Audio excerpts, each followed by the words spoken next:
Baik, terima kasih Bu Wilda. Bismillahirrahmanirrahim. Assalamualaikum warahmatullahi wabarakatuh. Waalaikumsalam. Baik, alhamdulillahirobbilalamin. Saya bisa hadir di acara sharing online dengan Zoom, ya. Dan topiknya kali ini beda dengan topik yang biasanya kalau saya sharing tentang akhlak, ya, tentang isu motivasi, isu manajemen leadership, ya. Tetapi kali ini malah menyangkut tentang kesehatan. Jadi ini adalah merupakan program daripada HC untuk memastikan insan Wika, karyawan-karyawati Wika ini paham atas scanning kesehatan dirinya masing-masing, bagaimana cara scan-nya, dan kemudian bisa bagaimana memprogramkan dirinya untuk bisa menjadi lebih baik. Nah, kali ini mungkin ini tidak satu-satunya topik, nanti akan ada topik-topik kesehatan lainnya, tetapi kali ini topiknya adalah mengenai kesehatan jantung. Dan menurut saya ini adalah merupakan isu yang menarik karena kenapa? Why-nya dulu ya, kenapa ini dilakukan atau diberikan, disharingkan? Karena why-nya ini saya jawab dulu, karena ternyata penyakit jantung itu dekat banget dengan diri kita masing-masing.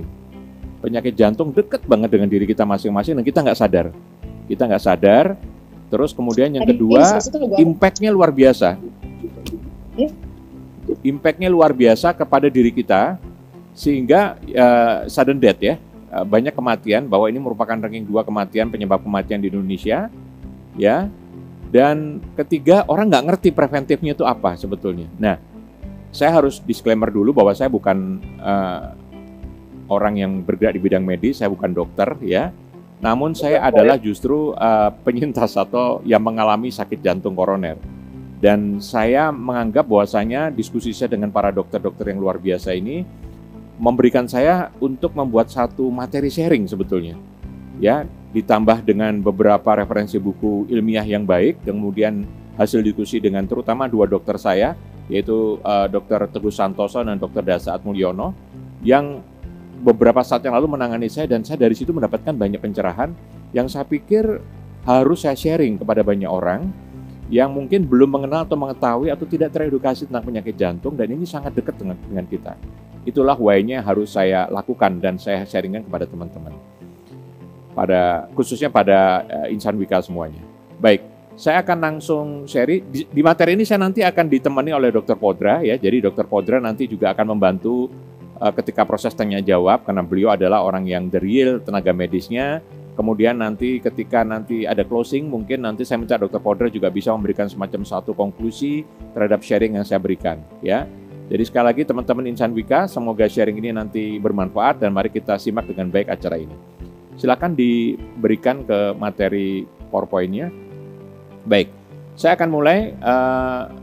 Bapak Ibu sekalian, semoga suara saya jelas ya, dan semoga gambarnya juga jelas. Sudah diterima dengan baik ya gambarnya ya. Oke, baik. Saya akan mulai ya, bahwasanya sekali lagi saya memberikan ucapan terima kasih saya kepada Profesor Dr. Teguh Santoso. Ya, ini adalah spesialis jantung untuk di Rumah Sakit Medistra, dan kedua adalah juga Dr. Dasa Atmulyono, PhD. Ini adalah juga spesialis jantung untuk di Rumah Sakit Bethsaida di Gading Serpong. Keduanya yang menangani sakit jantung saya sudah mengalami 3 kali tindakan ya, dan saya jadi lebih makin paham ya bagaimana sakit jantung dari kacamata orang awam seperti saya yang harus saya sharekan kepada teman-teman semua yang termasuk orang awam juga, kira-kira begitu. Baik, sebelumnya mungkin ada yang juga belum kenal saya karena saya juga belum sempat keliling ke Indonesia menjumpai teman-teman yang ada di proyek ya. Jadi sekali lagi izinkan saya memperkenalkan diri meskipun saya sudah 5 bulan lebih di perusahaan ini. Jadi saya adalah Hajar Setiaji dan sekarang ini menjabat sebagai Direktur Human Capital dan Pengembangan di PT Wijaya Karya Persero Tbk. Adalah satu kebanggaan buat saya bisa bergabung di Wika ya, dan bertemu dengan insan Wika semuanya. Dan ini merupakan pengalaman mahal buat saya karena setelah sebelumnya saya bergabung di PT Waskita Karya dan sebelumnya lagi di PT PP. Nah, semua pengalaman-pengalaman panjang ini tercurah sekarang saya ada di perusahaan.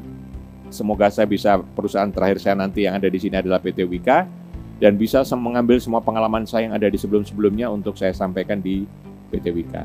Kira-kira begitu ya. Baik, saya langsung di materinya. Sekali lagi sekarang adalah judulnya memahami jantung Anda. Mungkin karena kita belum paham ya, jadi perlu paham dulu gitu ya.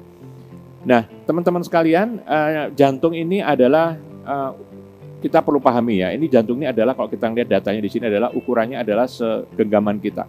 Ya, jadi segenggaman kita seperti ini. Ya, kira-kira 300 gram gitu ya, terletak dalam rongga dada di sebelah kiri. Ya, di sebelah kiri. Terus juga terbungkus tertutupnya oleh paru-paru.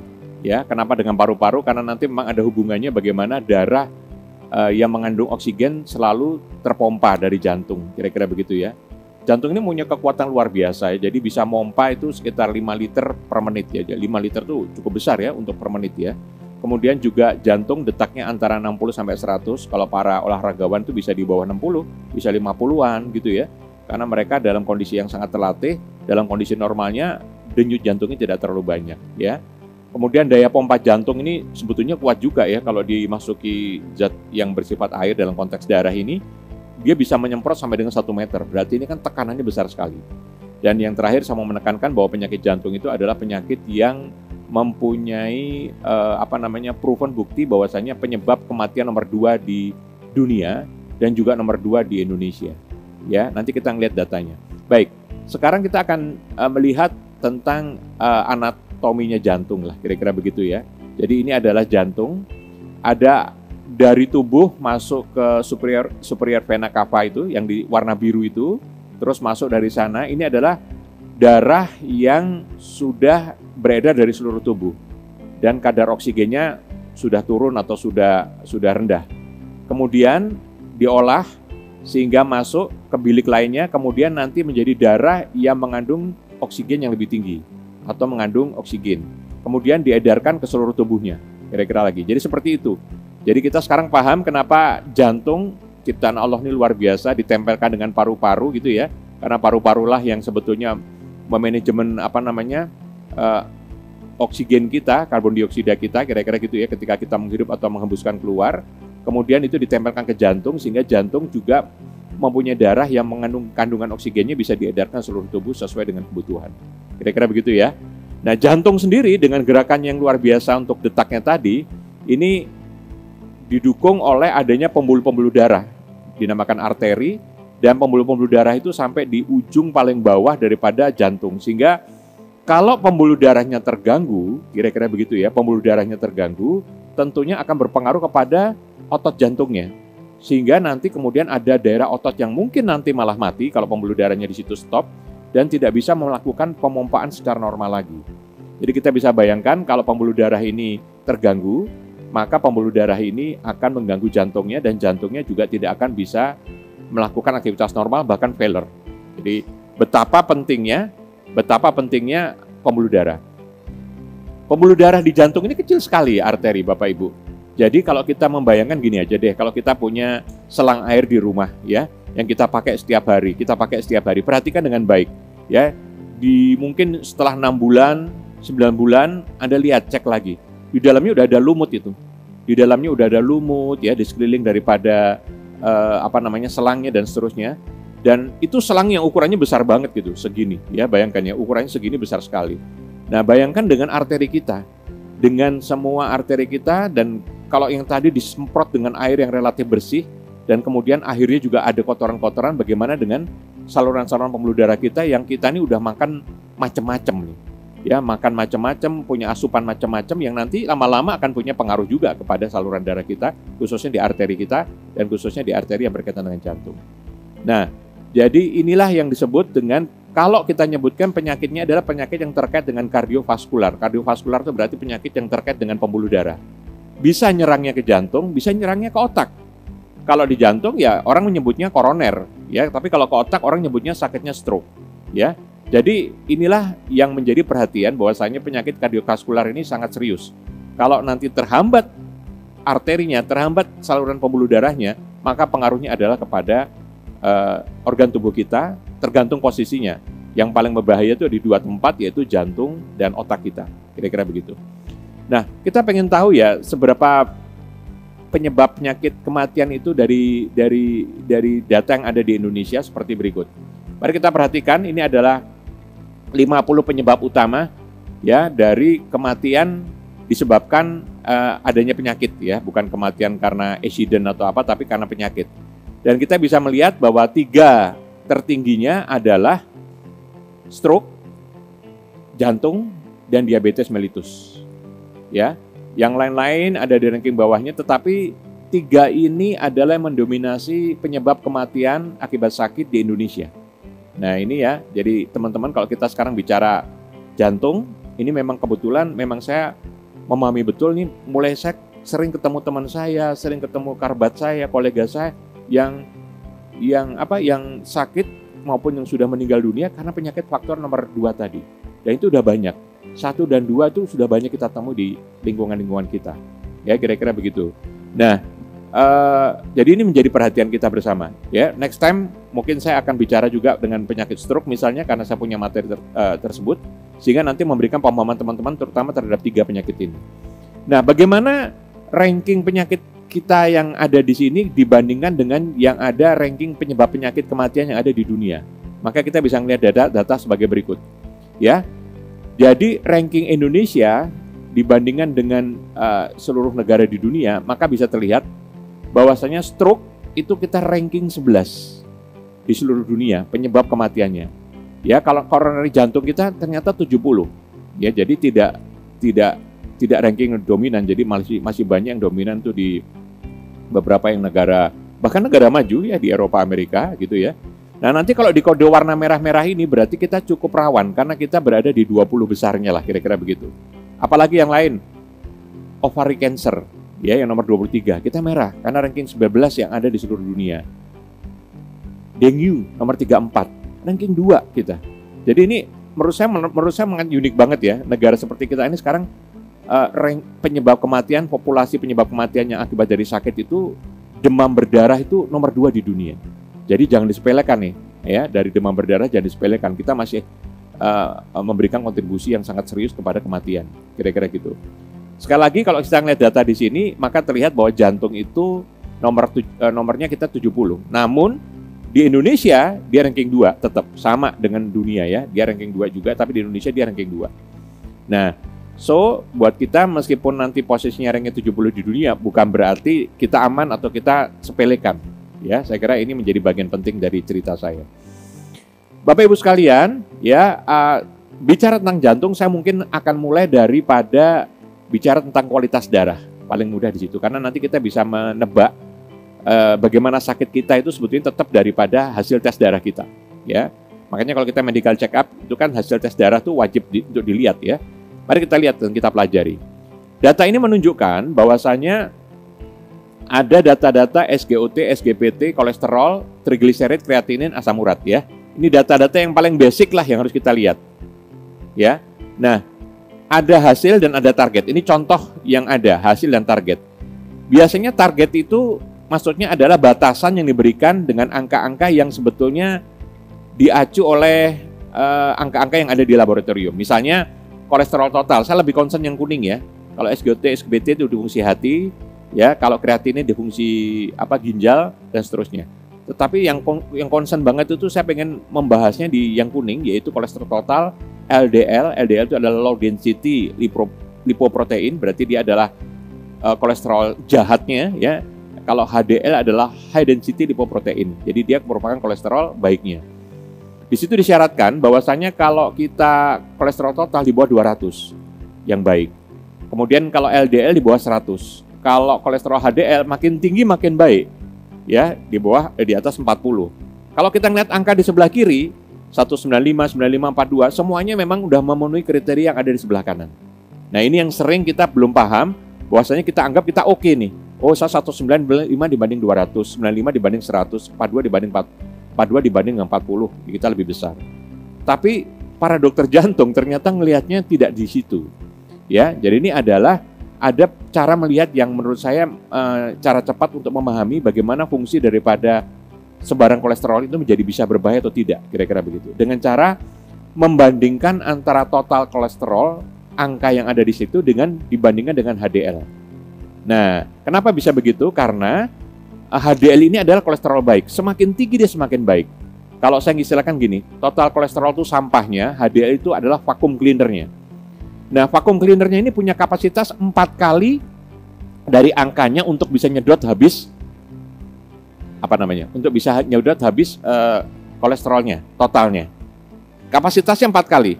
Jadi kalau kita ngomong angka HDL-nya misalnya angkanya adalah 42 gitu ya, maka kemampuan dia untuk nyedotnya itu adalah kali 4, 168.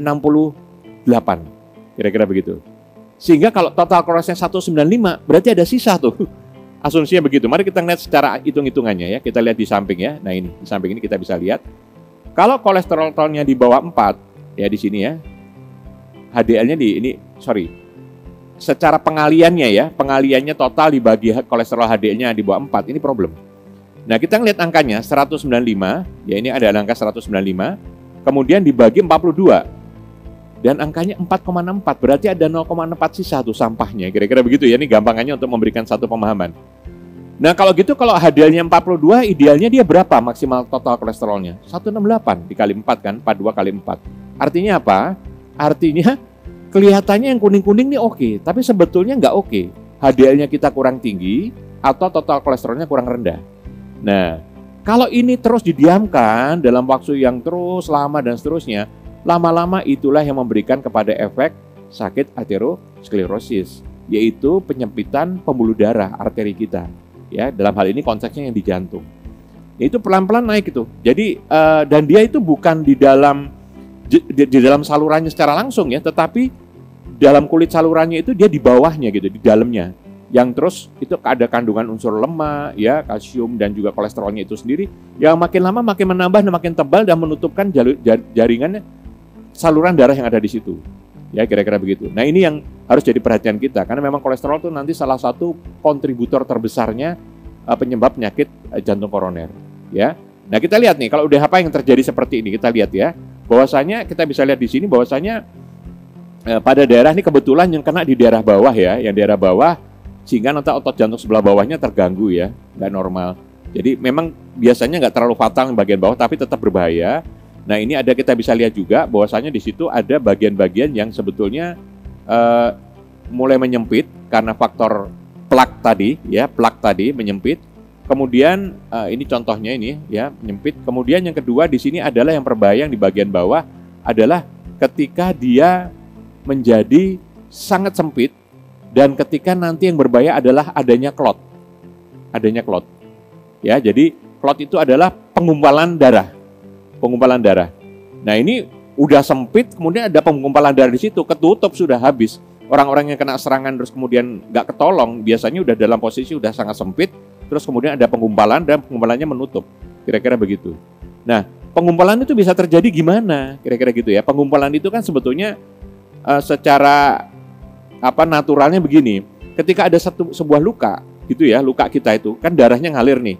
Kemudian sel darah putih akan nyerang ke sana gitu ya, akan ini naturalnya begitu ya, Allah menciptakan begitu untuk nyerang ke sana sehingga terjadilah pembekuan sehingga darahnya tidak terus mengalir, kira-kira begitu. Nah, pembekuan itu normal terjadi. Nah, ketika pembuluh darah kita makin lama makin menyempit dan gemuk dari sisi plaknya gitu ya, maka ada potensi dia juga jadi sobek.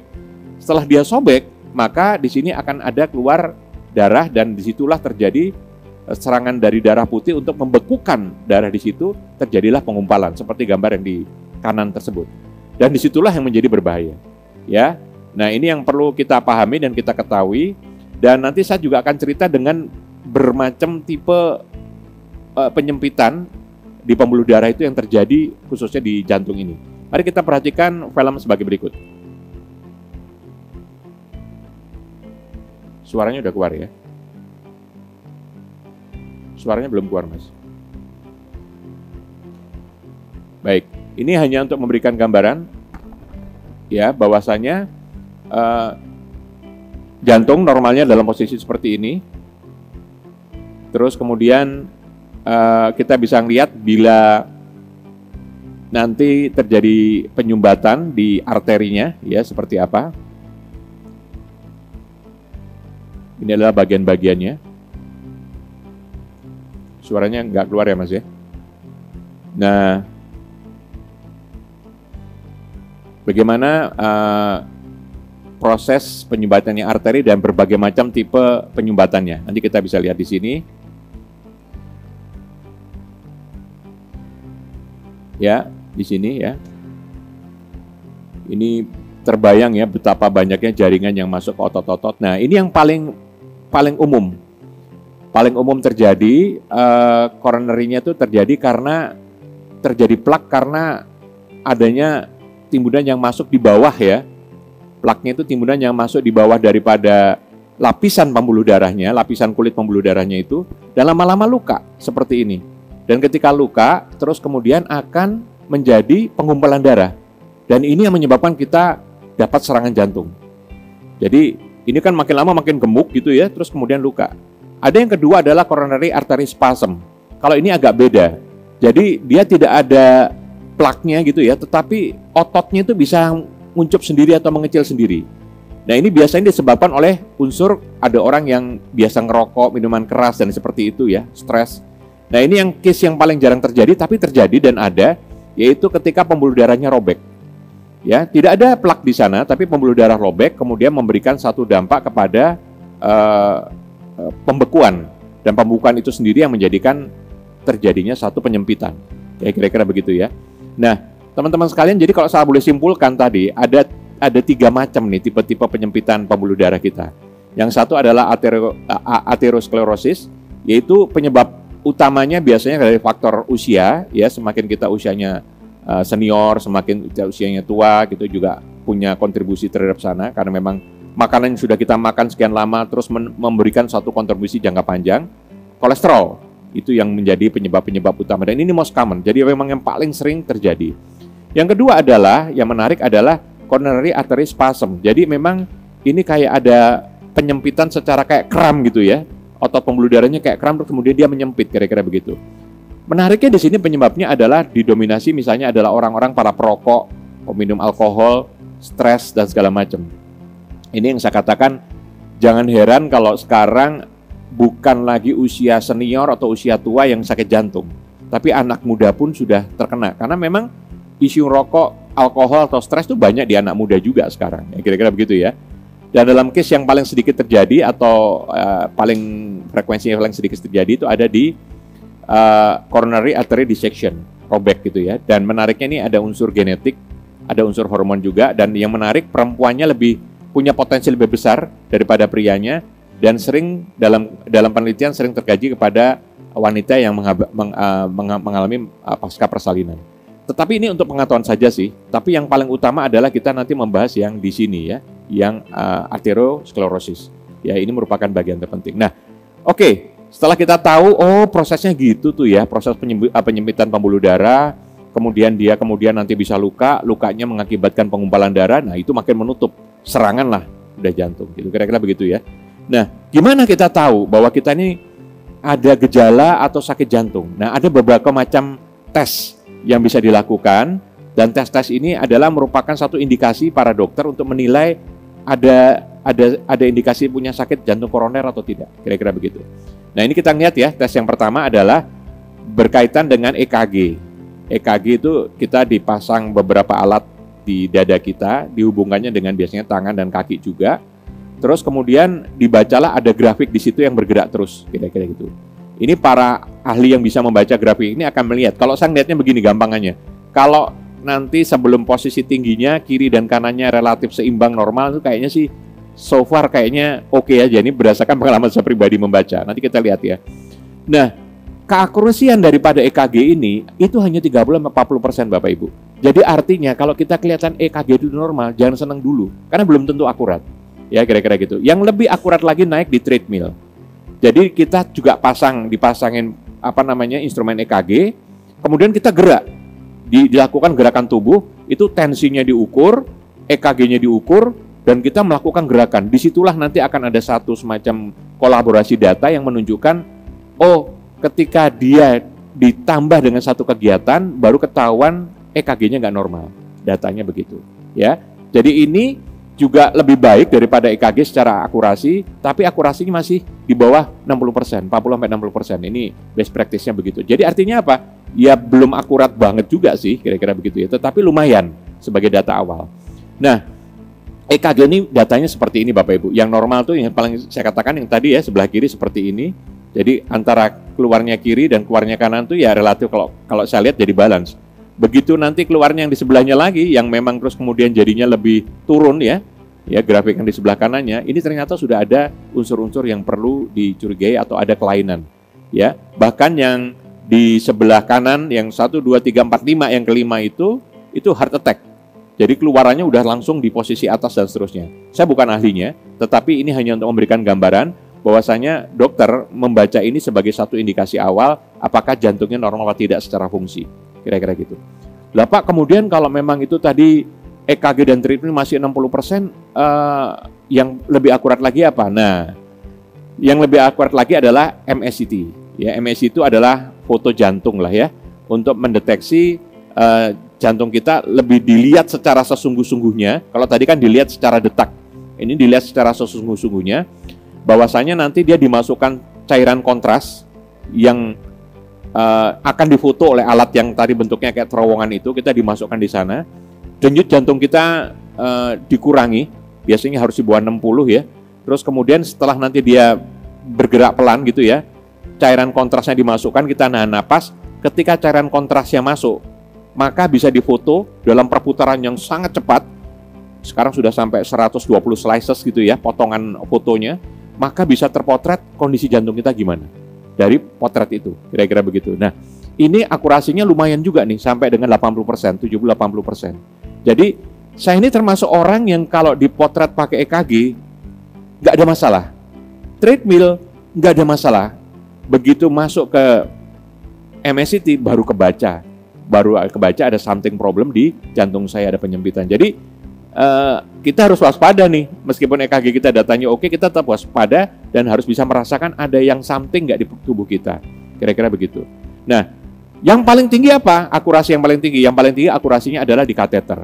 Kateter itu saluran pembuluh darah kita dimasuki alat ya, kemudian disemprotkan secara langsung lewat jalur itu. Tadi sebetulnya mirip-mirip dengan cairan kontras juga dengan yang MSCT tadi. Kemudian difoto dengan alat monitoringnya gitu ya, alat monitoring yang dari luar seperti kayak ronsen seperti itu. Maka akan kelihatan tuh penyempitan yang terjadi. Jadi kita lihat di sini. Nah, ini udah ada penyempitan nih. Tahu-tahu dari warnanya yang warna hitam-hitam ini di sini kok tahu-tahu mengecil, dan di sini juga tahu-tahu mengecil. Nah, ini adalah bukti bahwasannya sudah ada penyempitan. Ya kira-kira gitu ya. Kalau kita ngelihat di X-ray image yang sebelah kanan itu adalah data dari kalau kita melakukan kateter, dan itu mengecil tuh, persis seperti yang ini kan. Nah, yang ini nih, ya yang ini nih mengecil, dan ini menjadi sesuatu yang sangat berbahaya karena berarti tidak kelihatan apa yang menyebabkan kecil, tapi yang menyebabkan kecil itu adalah plaknya sebetulnya. Yang dilihat adalah aliran darahnya.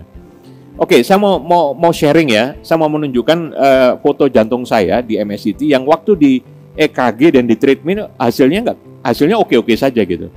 Tapi begitu difoto dengan MSCT, hasilnya adalah sebagai berikut. Ini tahun 2008, Pak, long time ago ya. Nah, ini kita bisa lihat bahwasanya kalau dipotret dengan MSCT-nya hasilnya yang sebelah kanan, Bapak Ibu. Sebelah kanan itu kelihatan ada penebalan. Nah, saya lihat dulu yang sebelah kiri. Kalau sebelah kiri hasil kateter, ya kita bisa lihat ya, ternyata ada penyempitan dan posisinya cukup atas gitu. Ini semakin atas sih semakin berbahaya ya, karena nanti supply ke bawahnya makin banyak yang nggak terkena supply darah baiknya. Nah, kemudian kalau yang di sebelah kanan itu adalah hasil daripada MSCT, ya. Jadi bisa dilihat di sini ada pembengkakan di situ yang ternyata setelah dilihat secara ronsennya adalah seperti ini, adalah kapur, putih banget. Jadi ini adalah proses plak pengerasan yang jangkanya sudah sangat panjang, terus kemudian terjadi perkerasan menjadi kapur, kira-kira begitu, ya. Jadi ini hanya untuk memberikan satu gambaran kepada teman-teman semua bahwasanya ternyata cukup unik juga kalau kita mau melihat jantung kita ini sehat apa enggak gitu. Dan nggak bisa dengan data-data yang sangat awal seperti EKG saja atau treadmill. Mungkin kalau kita sudah ada rasa yang berbeda, kita harus masuk ke dalam tes yang setidaknya MSCT lah. Setidaknya MSCT karena udah kapasitas 80%, dan yang paling akurat adalah tetap di kateter. Contoh nih, saya terakhir pernah melakukan check up saya di MSCT saya, itu ada 3 penyumbatan. Kemudian ketika lakukan kateter yang kena ring cuma satu gitu. Ya, jadi cuma satu titik aja. Jadi yang dua ini masih tolerable ya dan cukup dibalon saja lah, seperti itu. Jadi kadang-kadang tetap saja MSCT juga nggak 100% akurat, tetapi sekali lagi itu bisa memberikan gambaran. Ya, memberikan gambaran. Nah, kalau ini semua sudah terjadi, berarti memang harus ada tindakan. Ya, tindakannya adalah biasanya kita ini kalau namanya operasi kateter dan juga pemasangan jantung koroner itu pemasangan stent ya atau balonisasi di balon atau dikembungkan lagi saluran darahnya. Nanti kita bicara detail tentang itu. Kita berada di ruangan seperti ini dan banyak monitor yang kita betul-betul melakukannya dengan sadar. Saya betul-betul full sadar dan bisa melihat itu, kira-kira begitu ya. Dan bisa melihat itu dengan baik. Terus kemudian orang yang nungguin saya pun juga bisa monitor itu nih. Contohnya di sini, ini waktu saya tindakan beberapa saat yang lalu. Ya, jadi EKG-nya datanya bisa terbaca. Terus yang sebelah kanan bawah, sebelah kanan monitor itu adalah prosesnya nanti juga bisa kebaca. Jadi saya bisa ngelihat ini kayak operasi kecil kalau buat saya, karena operasi kecil bagi banyak pasien, karena memang hanya satu malam saja kita di rumah sakit, biasanya di diagnosanya perlu satu malam, setelah oke besoknya pulang coba. Jadi operasi kecil yang semuanya dilewatkan oleh jaringan darah yang ada dilewatkan di tangan kita atau di paha kita. Masuknya lewat mana Pak? Untuk masukkan alatnya itu, nyemprotkan kontras. Nah ini saya akan ceritakan. Bisa masuk dari 3 tempat ini dalam pengalaman saya dan pengetahuan saya. Jadi pertama adalah masuk lewat nadi kita di sini ya. Jadi lewat nadi kita di sini ya. Kemudian kedua adalah biasanya kalau pembuluh darahnya terlalu kecil gitu ya atau susah untuk didapat dan seterusnya, kemudian naik ke sini ke posisinya yang ada di lengan sebelah dalam ya. Lengan sebelah dalam atau di siku sebelah dalam. Ya. Tetapi nggak menutup kemungkinan juga kalau di sini nanti ada kesulitan, kemudian nanti masuk ke paha. Karena di sini salurannya jauh lebih besar, ya kira-kira gitu. Jadi pilihan dokter tuh antara 3 ini untuk memasukkan kateter, perlengkapan kateter untuk masuk ke dalam. Ya, nanti kita bisa lihat. Nah, dalam case saya karena ada kapurnya, kira-kira gitu ya. Sehingga saya melakukan second opinion juga. Ada dokter yang mengatakan, oh ini bisa nih nanti langsung dibalon, langsung dipasang ring gitu ya. Tetapi ada saya pakai logika karena seorang teknik sipil ya. Kapur ya, kalau kapur di balon ya balonnya pecah, kira-kira gitu. Nanti kita lihat teori balon itu gimana. Kemudian saya ke second opinionnya ngeliat dokter yang lain dan dia mengatakan nggak bisa, kapurnya harus dibuang dulu gitu. Nah kalau kapurnya harus dibuang dulu berarti ini nggak bisa pakai balon gitu. Berarti harus kapurnya dibersihkan dulu. Nah ternyata ada teknologi lagi, yaitu menggunakan alat yang namanya seperti bor atau rotablator untuk membersihkan kapurnya duluan. Ya alatnya seperti ini, fungsinya kayak bor, kalau kita dengar suaranya dibor, gitu ya. Dan kita bisa ngeliat di kiri bawah di sini, ketika belum dibor dan sudah dibor, karena memang posisi kapurnya itu sudah ada di luar dari kulit pembuluh darahnya. Kira-kira begitu ya. Bukan di dalam, kalau yang di dalam itu kan tadi plaknya, tapi ini sudah kapur sebagai, mungkin sudah pernah ada luka di pembuluh darah, terus ada pengumpulan jangka panjang dan seterusnya, akhirnya jadi kapur. Ya, inilah yang dinamakan. Nah, tapi ini case-nya case spesial ya, tidak semuanya case seperti ini. Jadi ini yang terjadi. Mari kita lihat bagaimana prosesnya terjadi. Ya, karena kalau fungsinya ini bekerja dengan baik, ada berbagai macam diameter disesuaikan dengan ukuran pembuluh darah dan dilakukannya dengan pelan-pelan bertahap dengan mata bor yang yang geriginya itu sangat halus. Karena nanti hasil daripada pengeboran itu dilepaskan di saluran darah itu sendiri. Jadi betul-betul harus dibuat sehalus mungkin. Kira-kira begitu. Mari kita lihat. Nah, ini adalah gambarannya ya. Jadi ketika nanti seseorang itu ada penyumbatan seperti ini yang warna putih itu ya. Kemudian bornya berfungsi dan dia pelan-pelan masuknya. Kemudian dilepaskan dan serpihannya tuh ngikut saluran darah lagi gitu. Ya. Sampai seperti ini. Kadang-kadang ada 2 tahap, ganti mata juga bisa karena memang masih ada ketebalan yang harus dikejar untuk bisa betul-betul terbuka.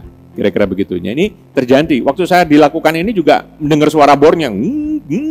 Tapi kita nggak ngerasain sakit apapun karena kan dalam tubuh kita ini nggak ada saraf yang nerve yang penyebab jadi kita bisa merasakan sakit. Merasakan sakit kita tuh di permukaan kulit kita ini semua. Ya, jadi ini hanya pengetahuan. Ketika nanti itu sudah terjadi, barulah dilakukan yang namanya balon. Balonisasi itu ya balon ya. Jadi dimasukkan satu kawat kateternya tadi, kemudian dalam kawat kateter tadi itu dimasukkanlah balon yang masuknya dalam kondisi kempis, terus kemudian dibuka, kemudian ketika dikempiskan lagi si saluran itu sudah terbuka. Ada potensi beberapa yang salurannya itu nanti ada potensi bisa menutup kembali, kan bahaya lagi ya, membuka, didorong, tapi nanti ada potensi menutup kembali. Ada beberapa kondisi yang memang pasti dokter bisa lebih tahu, akan memasangkan stent atau seperti kawat ayam gitu ya, seperti ini. Kalau ini maaf, ini adalah detail balonnya. Nah, nanti detail balon ini ketika gembung seperti ini. Ya, ukurannya kira-kira seperti ini. Ini tergantung kepada ukuran daripada pembuluh darah juga disesuaikan. Nah, kemudian yang kedua adalah ketika nanti dia memasukkan unsur stent, dia juga tetap menggunakan balon. Ya, stent. Cuman bedanya nanti di situ di kulit luarnya daripada balon itu dipasanglah stent seperti kawat ayam gitu, tapi bahannya adalah bahan khusus anti karat tentunya ya. Nah, kromium kobalt gitu ya, jadi itu anti karat. Jadi dia langsung kalau udah membuka, ditahan dalam beberapa saat, dia udah nggak bisa nutup lagi. Ya betul-betul ditahan, dan itu ada unsur obatnya juga di stent tersebut. Bentuknya persisnya kayak apa sih? Kayak begini nih stentnya ya. Lentur, fleksibel, menyesuaikan dengan bentuk pembuluh darah, ya, dan anti karat juga. Terus kemudian ketika sudah buka nggak bisa nutup lagi. Nanti kita lihat filmnya sebentar, bagaimana proses daripada pemasangan balon dan pemasangan balon dan stent gitu ya. Ketika nanti dia dipasangkan di sini, kalau kita ngistilahkan stent itu cincin gitu ya, cincin. Nah, ini adalah kita lihat prosesnya supaya teman-teman ada gambaran begitu ya, seperti apa sih sebetulnya. Nah, ini ada penyempitan gitu ya, akibat plak. Nah, ini biasanya karena penyebabnya adalah kolesterol gitu. Terus kemudian nanti ini akan dimasuki alat kateter yang diambil dari pergelangan tangan, ya, dimasukkan di sini, suntikan dari sini. Kemudian ketika nanti sudah tembus, masuklah kawatnya, kira-kira gitu ya. Kawatnya terus masuk. Jaringan ini terus nanti masuk lewat aorta, terus kemudian masuk ke jantung, ke arteri-arteri yang nanti mau dilihat atau mau dicek, kira-kira gitu ya. Nah, ini dimasukkan terus ke sini. Nanti guidance kawat kateter ini akan sampai di aorta, dan setelah itu nanti akan ada fungsi yang ikut masuk membantu gitu ya, yaitu selangnya. Ya, selangnya masuk juga, terus kemudian selangnya itu nanti akan mulai bisa nyemprotkan cairan-cairan yang bisa dibaca oleh mesin scanning dari ronsen, kira-kira begitu. Ya, ini bisa kita lihat. Nah, itu selangnya terus bisa masuk ke jaringan arteri yang sampai ke bawah-bawahnya, dan dia bisa nyemprotkan cairan kontras, dan ketahuan tuh yang ada penyempitan, bisa kelihatan ya, ada penyempitan, ada blok di situ. Nah, blok itu kalau ngomong 90% berarti fungsinya tinggal 10% yang terbuka. Seperti ini kayak 90% juga ya. Nah, nanti fungsi kawat kateternya tadi, dimasuki juga oleh balon ya. Jadi kawat guidance-nya dimasuki oleh balon seperti ini dan dikembungkan. Nah, seperti ini, dan bisa menekan posisi daripada plak-plak tadi ya. Dan ketika nanti dia dikempeskan gitu ya, maka cenderung itu posisinya tidak kembali, atau mungkin kalau menyempitnya tinggal sedikit. Nah, bagi bagian-bagiannya memang agak punya potensi untuk menyempit kembali, itu maka digunakanlah stent. Ya, cincin seperti ini yang tadi bahannya adalah kromium kobalt.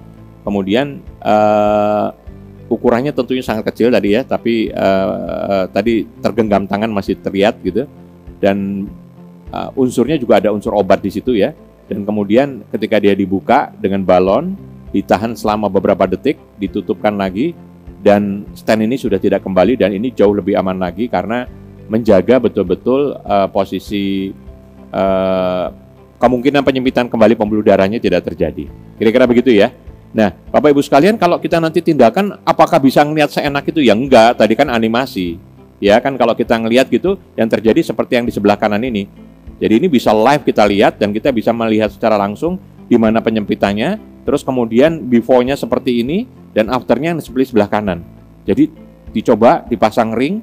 Kalau tempat saya kasusnya itu ada bornya, dibor dulu, di balon, dipasang ring, kemudian disemprotin lagi dan hasilnya sebelah kanan. Oh, ini berarti udah kebuka, kira-kira begitu ya.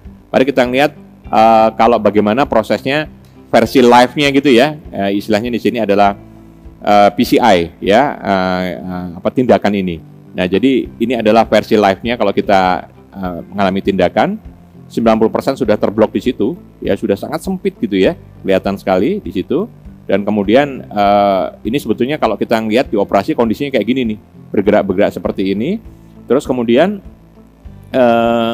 nanti akan dimasuki balon dan kelihatan, ini kan kawatnya juga sampai di sana. Jadi kalau pertama kali disemprotkan dulu, setelah masuk tahu tempat penyempitannya, kawatnya akan menuju ke titik itu. Kemudian balon yang bentuknya seperti ini akan masuk dan mulai nanti digembungkan di sana dan dipasangkan ring bila perlu gitu ya. Nah ini posisinya digerakkan balonnya persis di titik itu, berhenti, kemudian digembungkan, dipasangkan ring ya, terus kemudian nanti dikontras lagi, dites lagi ya. Nah ini kan di sini di titik ini digembungkan, sekarang digembungkan ya, terus kemudian baru nanti dites lagi dengan kontras untuk menunjukkan bahwasanya yang di sini sudah, nah ini sudah kebuka nih, kira-kira begitu. Seperti itu Bapak Ibu ya. Jadi seperti itu gambarannya bahwa tindakan daripada operasi jantung koroner itu seperti itu, khususnya pakai sistem pemasangan dengan kateter dan pemasangan balon dan ring tadi. Apakah semua bisa dengan seperti itu? Belum tentu dan belum tentu bisa. Seperti ini kalau kita mau ngomong, kalau jantungnya sudah tertutup total, kawat itu sudah nggak ada bisa tembus masuk gitu, kira-kira begitu ya. Mau nggak mau biasanya terjadi nih di bawah, kalau udah di atas orangnya udah lewat nih ya, udah nggak mungkin hidup nih ya. Tapi kalau dia terjadi di unsur-unsur bawah, mungkin masih bisa bertahan, tetapi mengganggu sekali, kira-kira begitu. Nah kalau sudah seperti ini gimana Pak? Mau nggak mau ini kateter judulnya, dibuka jantungnya, dibuka dadanya, jantungnya dibuka, salurannya kemudian di bypass gitu, ya namanya di bypass. Diambil dari jaringan pembuluh darah vena. Vena itu yang ada di betis kita biasanya, itu pembuluh darah lebih besar. Kemudian dia menghubungkan langsung dari aorta ke posisi yang melewati yang bumpet tadi gitu. Ya kalau kita ngeliat dasarnya begini lah kira-kira. Nah ini, ya jadi before-nya seperti ini, bumpet di bawah, terus kemudian diambil langsung dari atas diturunkan ke bawah. Kira-kira begitu. Nah, kebayang nggak operasi seperti ini? Ini jelas nggak, bukan operasi kecil kalau ini operasi besar.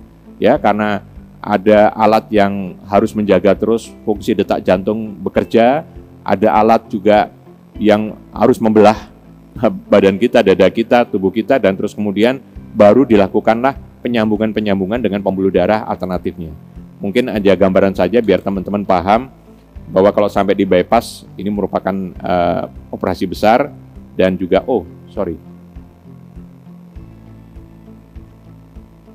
Oke, kita lihat ya sebentar ini. Nah, jadi ini adalah proses bypass itu ya dadanya dibelah, gitu ya.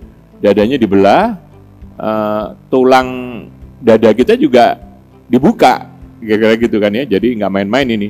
Terus diambil dari vena kita untuk kemudian dihubungkan ke jantung kita di aorta di sini, untuk yang ke blok mana dilompatin sama dia, makanya istilahnya bypass, kira-kira begitu. Ya, nah teknologinya masih di situ. Tapi kalau kebumpet totalnya karena gumpalan darah, sudah ada teknologi yang tidak bypass, tapi disedot gumpalan darahnya. Tapi saya nggak tampilkan di sini. Jadi ini hanya untuk memberikan gambaran saja kepada Bapak Ibu semua bahwa kita harus tahu ya, kalau sampai ada serangan ini loh tindakannya. Tapi kalau buat saya yang lebih penting adalah kita mengenalinya dan menghindarinya itu ya. Jadi ini saya cuma menunjukkan betapa complicatednya dan teknologi sudah sampai di sana untuk menangani penyakit jantung koroner. Sekarang saya mau memberikan apa sih indikasi yang perlu kita curiga kalau kita punya sakit ini gitu ya. Menariknya pria dan wanita tuh suka beda ya. Tetapi nanti kita ngelihat ya. Nah, penyebab penyakit jantung secara umum nih ya, penyebab penyakit jantung secara umum ini mau saya ceritakan di sini adalah yang tertera di sebelah kanan ini. Selalu bicara tentang smoking, alkohol, drug abuse, stres, hipertensi, kolesterol tinggi, usia, obesitas, gender. Karena yang laki lebih dominan pada perempuan sebelum masa masa menopause gitu ya. Kemudian ada history family, ini bagian yang memang sangat penting. Tapi kalau saya ngelihat begini mungkin ada pengelompokan yang lebih sistematik, lebih bagus ya. Maka saya buat jadi seperti ini. Ada 3 kelompok penyebab penyakit jantung. Yang nomor 1 yang merah itu yang nggak bisa dihindari. Artinya ya given, kita harus melaluinya. Yang nomor 2 dan nomor 3 adalah yang bisa dihindari. Hindari 1 dan hindari 2. Nanti kita lihat satu-satu.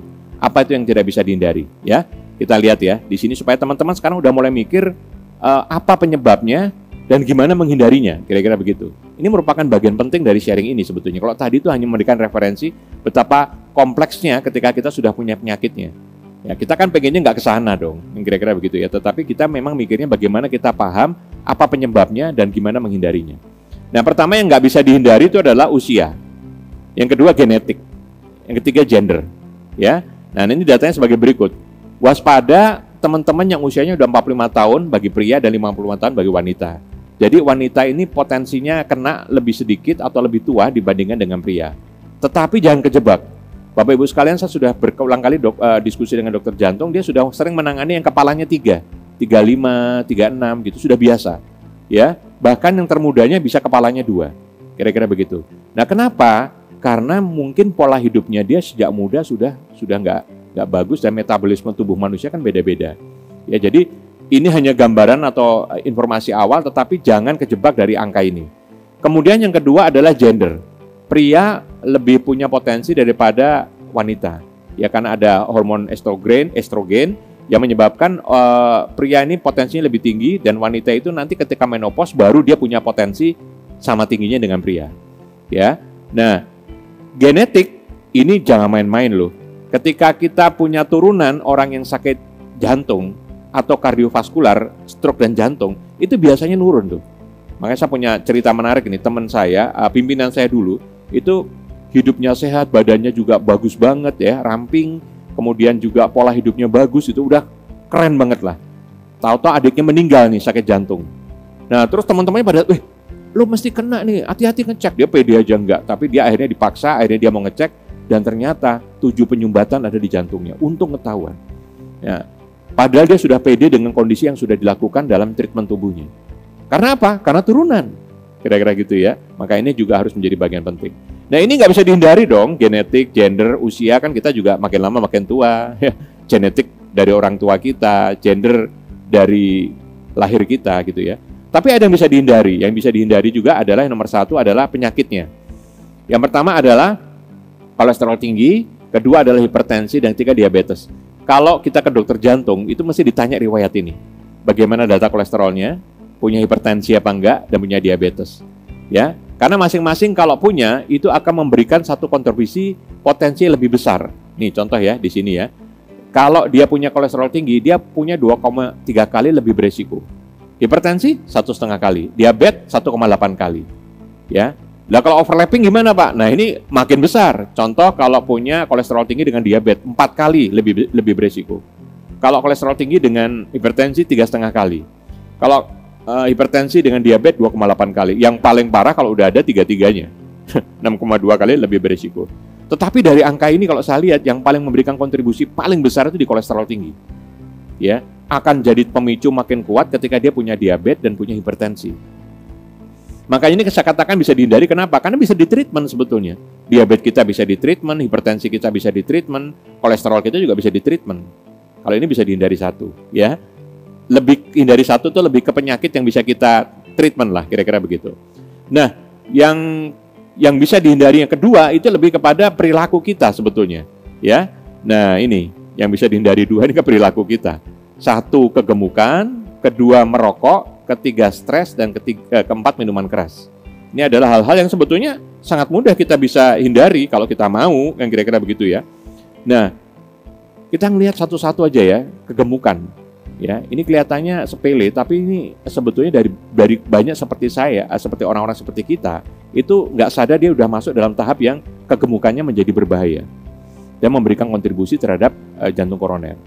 Nah, bagaimana Pak ngukur kita ini gemuk apa tidak? Yang paling enak pakai BMI, ya. BMI itu adalah body mass index, dan kita bisa ngukur posisi kita di mana. Itu kalau ada gambar di situ adalah gambaran daripada saya. Saya tingginya 1,72 dan beratnya kira-kira 85-86, dan ternyata saya di batas antara obesitas dan overweight. Waduh, ini ternyata seperti saya ya, rasanya perutnya juga rata gitu ya. Ternyata masih terlalu punya resiko obesitas. Kita nggak boleh masuk di jalur merah, dan kalau bisa kita masuk di jalur normal range itu tadi.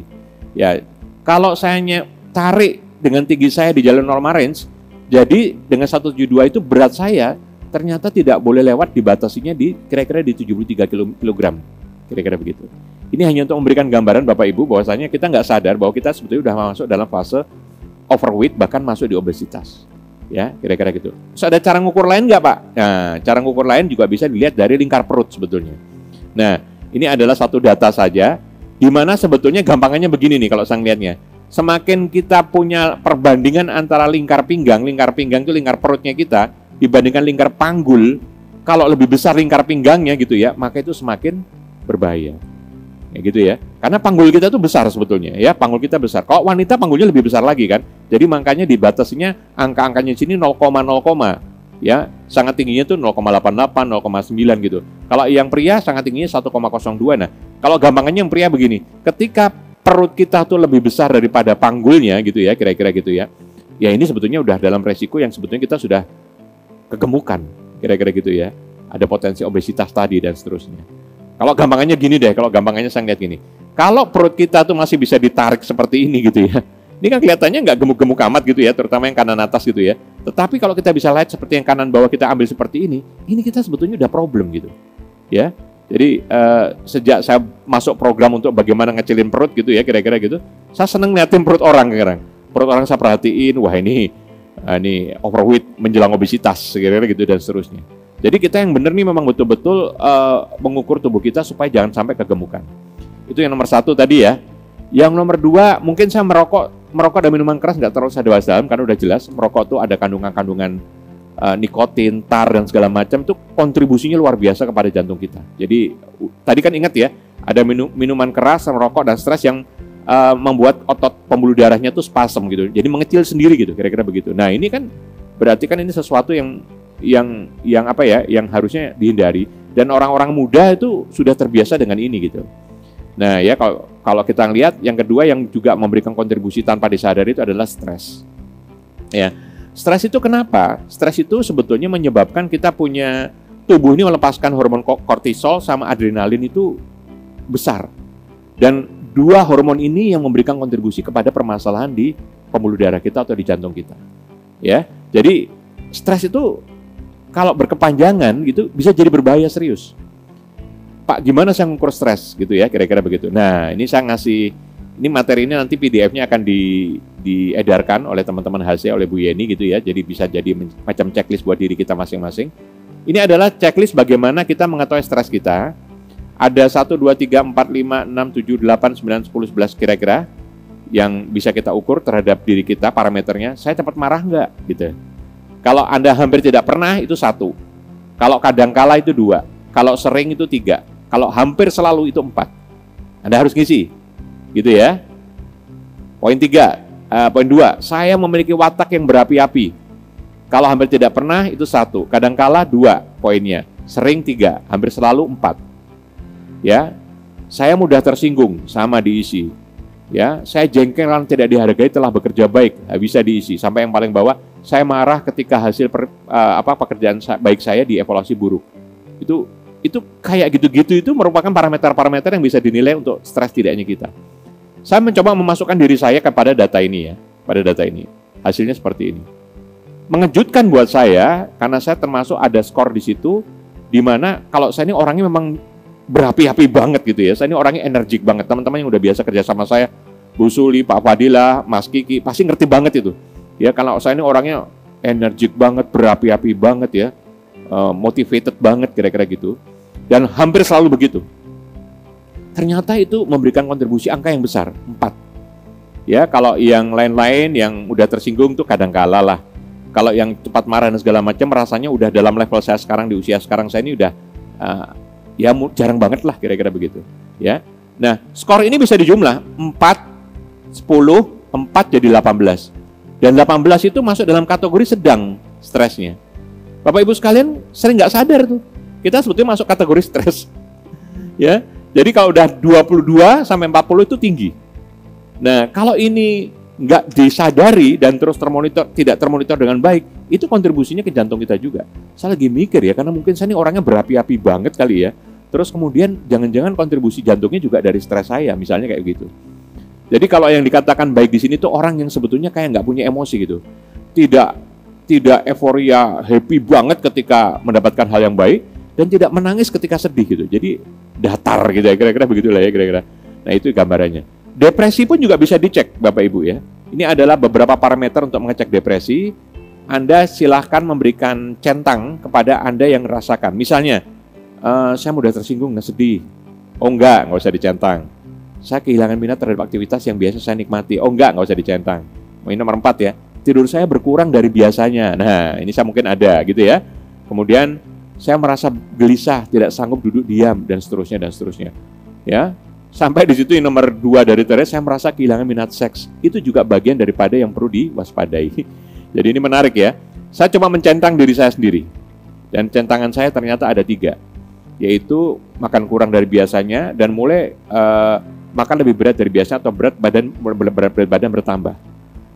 Ini data saya sekitar mungkin 5 tahun yang lalu ya. Tetapi hanya untuk menunjukkan bahwasanya saya dulu mulai gemuk-gemuk terus nih, kira-kira gitu. Tidur saya mulai kurang nih, saya rasakan gitu ya. Dan ada rasa yang lelah luar biasa.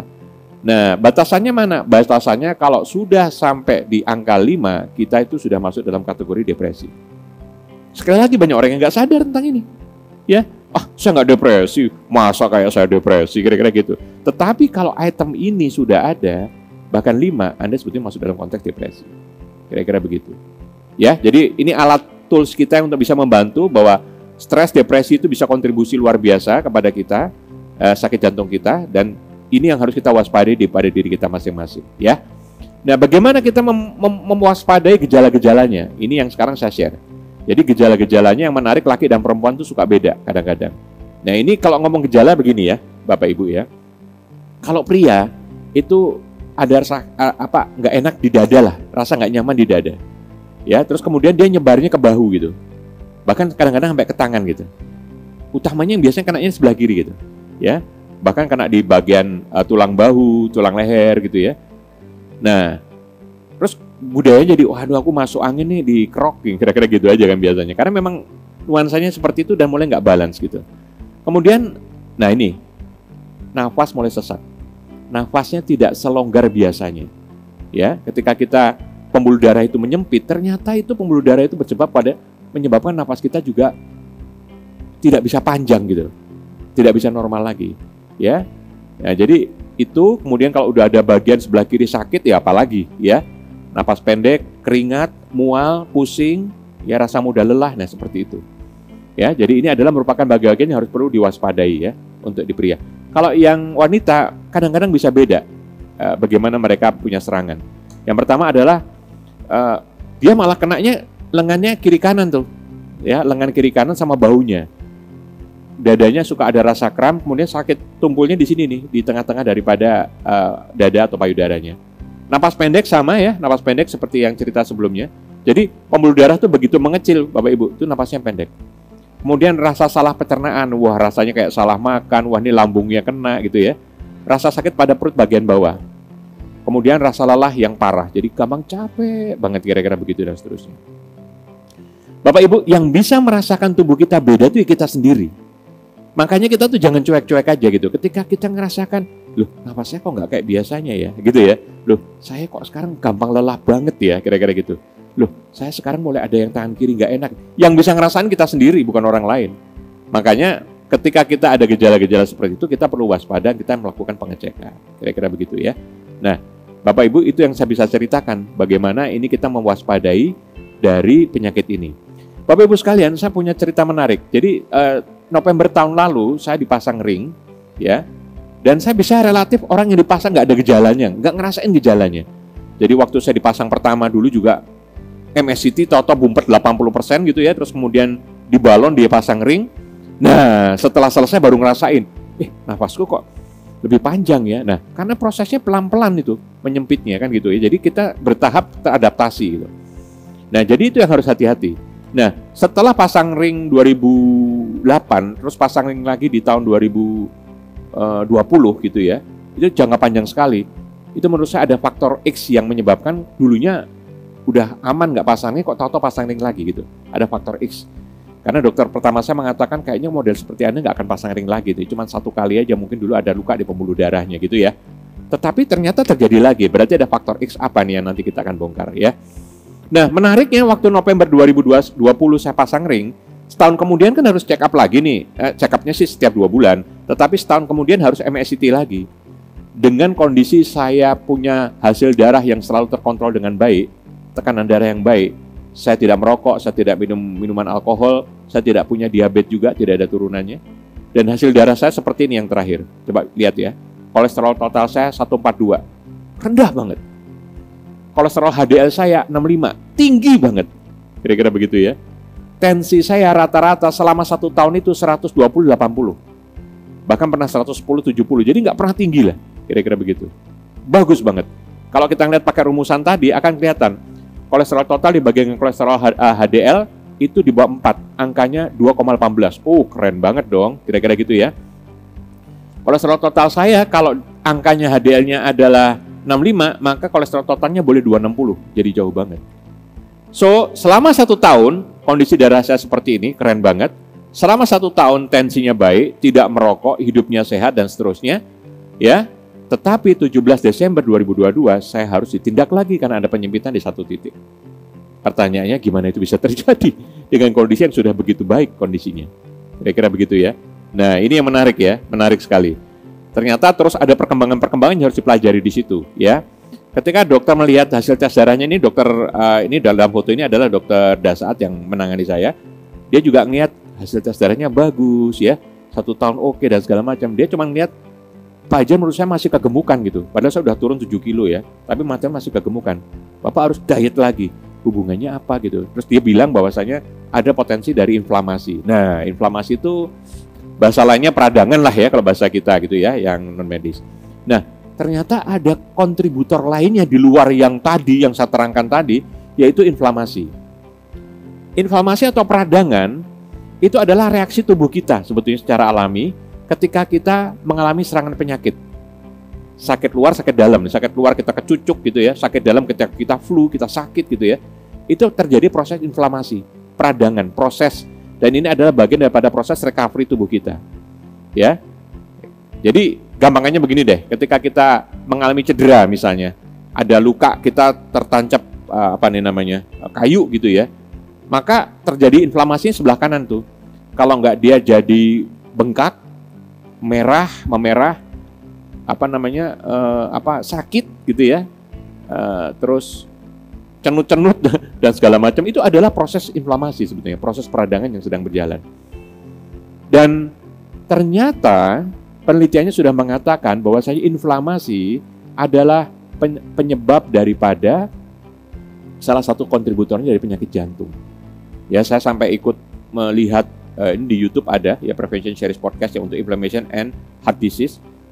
Dokter Ana itu yang Swatikova itu melakukan penelitian dan ternyata memang betul, dan bukan penelitian lah, mereka sudah melakukan review dan memang sudah menjadi satu isu yang sudah diketahui oleh para dokter jantung juga, bahwasanya isu inflamasi itu juga kontributor. Hati-hati kalau kita sering peradangan dan segala macam.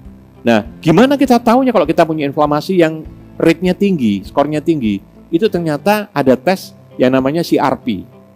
Ya, CRP itu reaktif protein yang hasilnya dari hati, diproduksi oleh hati, itu bisa diukur. Kemudian kalau tes darah itu menunjukkan dia angkanya adalah di bawah 1 mg per liter, maka dia dianggap low. Moderate-nya 1 sampai 3. Begitu lewat dari 3 itu tinggi banget gitu. Ya, resiko tinggi gitu, kira-kira begitu. Nah, inilah yang namanya inflamasi dan dampaknya bisa diukur dengan alat pengukuran CRP, dan semakin tinggi CRP-nya punya potensi terhadap penyakit jantung, heart disease. Loh, baru saya ngeh nih sekarang. Ternyata mungkin kontributor saya dari inflamasi. Kenapa inflamasi? Ingat ya, siapa yang sekarang nggak kena inflamasi? Ya, kita sekarang punya penyakit corona, COVID-19, dan hampir semua dari kita udah pernah ngalami ini. Proses kita dari kena ke sembuhnya itu inflamasi juga. Saya kemarin setahun ini ternyata banyak mengikuti olahraga keras. Pernah naik sepeda ekstrim gitu ya sampai jatuh, kemudian di sini saya agak retak gitu ya. Terus kemudian pernah olahraga lari setengah, kemudian ankle saya agak sakit di sebelah kanan dan seterusnya. Jadi saya udah merasa jantung sehat gitu ya. Terus kemudian masuk olahraga keras lagi, kelihatannya aman-aman saja. Karena yang paling bahaya belum tahu kalau jantungnya sehat, tapi main olahraga keras, ini bahaya nih. Tetapi kalau saya sudah tahu saya olahraga keras, tapi ingat ketika ada cedera itu berkontribusi kepada inflamasi. Kira-kira begitu ya. Nah pertanyaannya adalah sekarang bagaimana kita menekannya supaya nggak terkena inflamasi. Paling mudahnya adalah tidak mengambil resiko aktivitas yang punya resiko tinggi, kan gitu ya. Nah tapi inflamasi ini tadi katakan ya, kalau kita ngelihat yang panah biru masuk ya, disebabkan oleh infeksi, disebabkan oleh olahraga, disebabkan oleh injury, cedera gitu ya. Dan disebabkan juga biasa inflamasi itu dari apa Pak? Dari smoking, stres itu memberikan inflamasi juga ternyata. Dari obesitas itu juga memberikan inflamasi juga ternyata.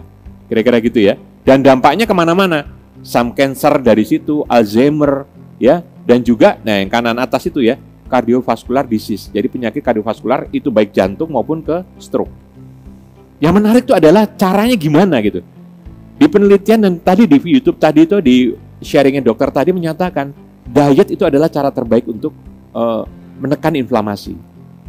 Nah, karena dari diet itu akan terjadi insulin resistance, ya, dan itu nanti akan menekan inflamasi. So, Bapak Ibu sekalian, kita sekarang melihat diet itu bukan sekedar mau ngecilin tubuh.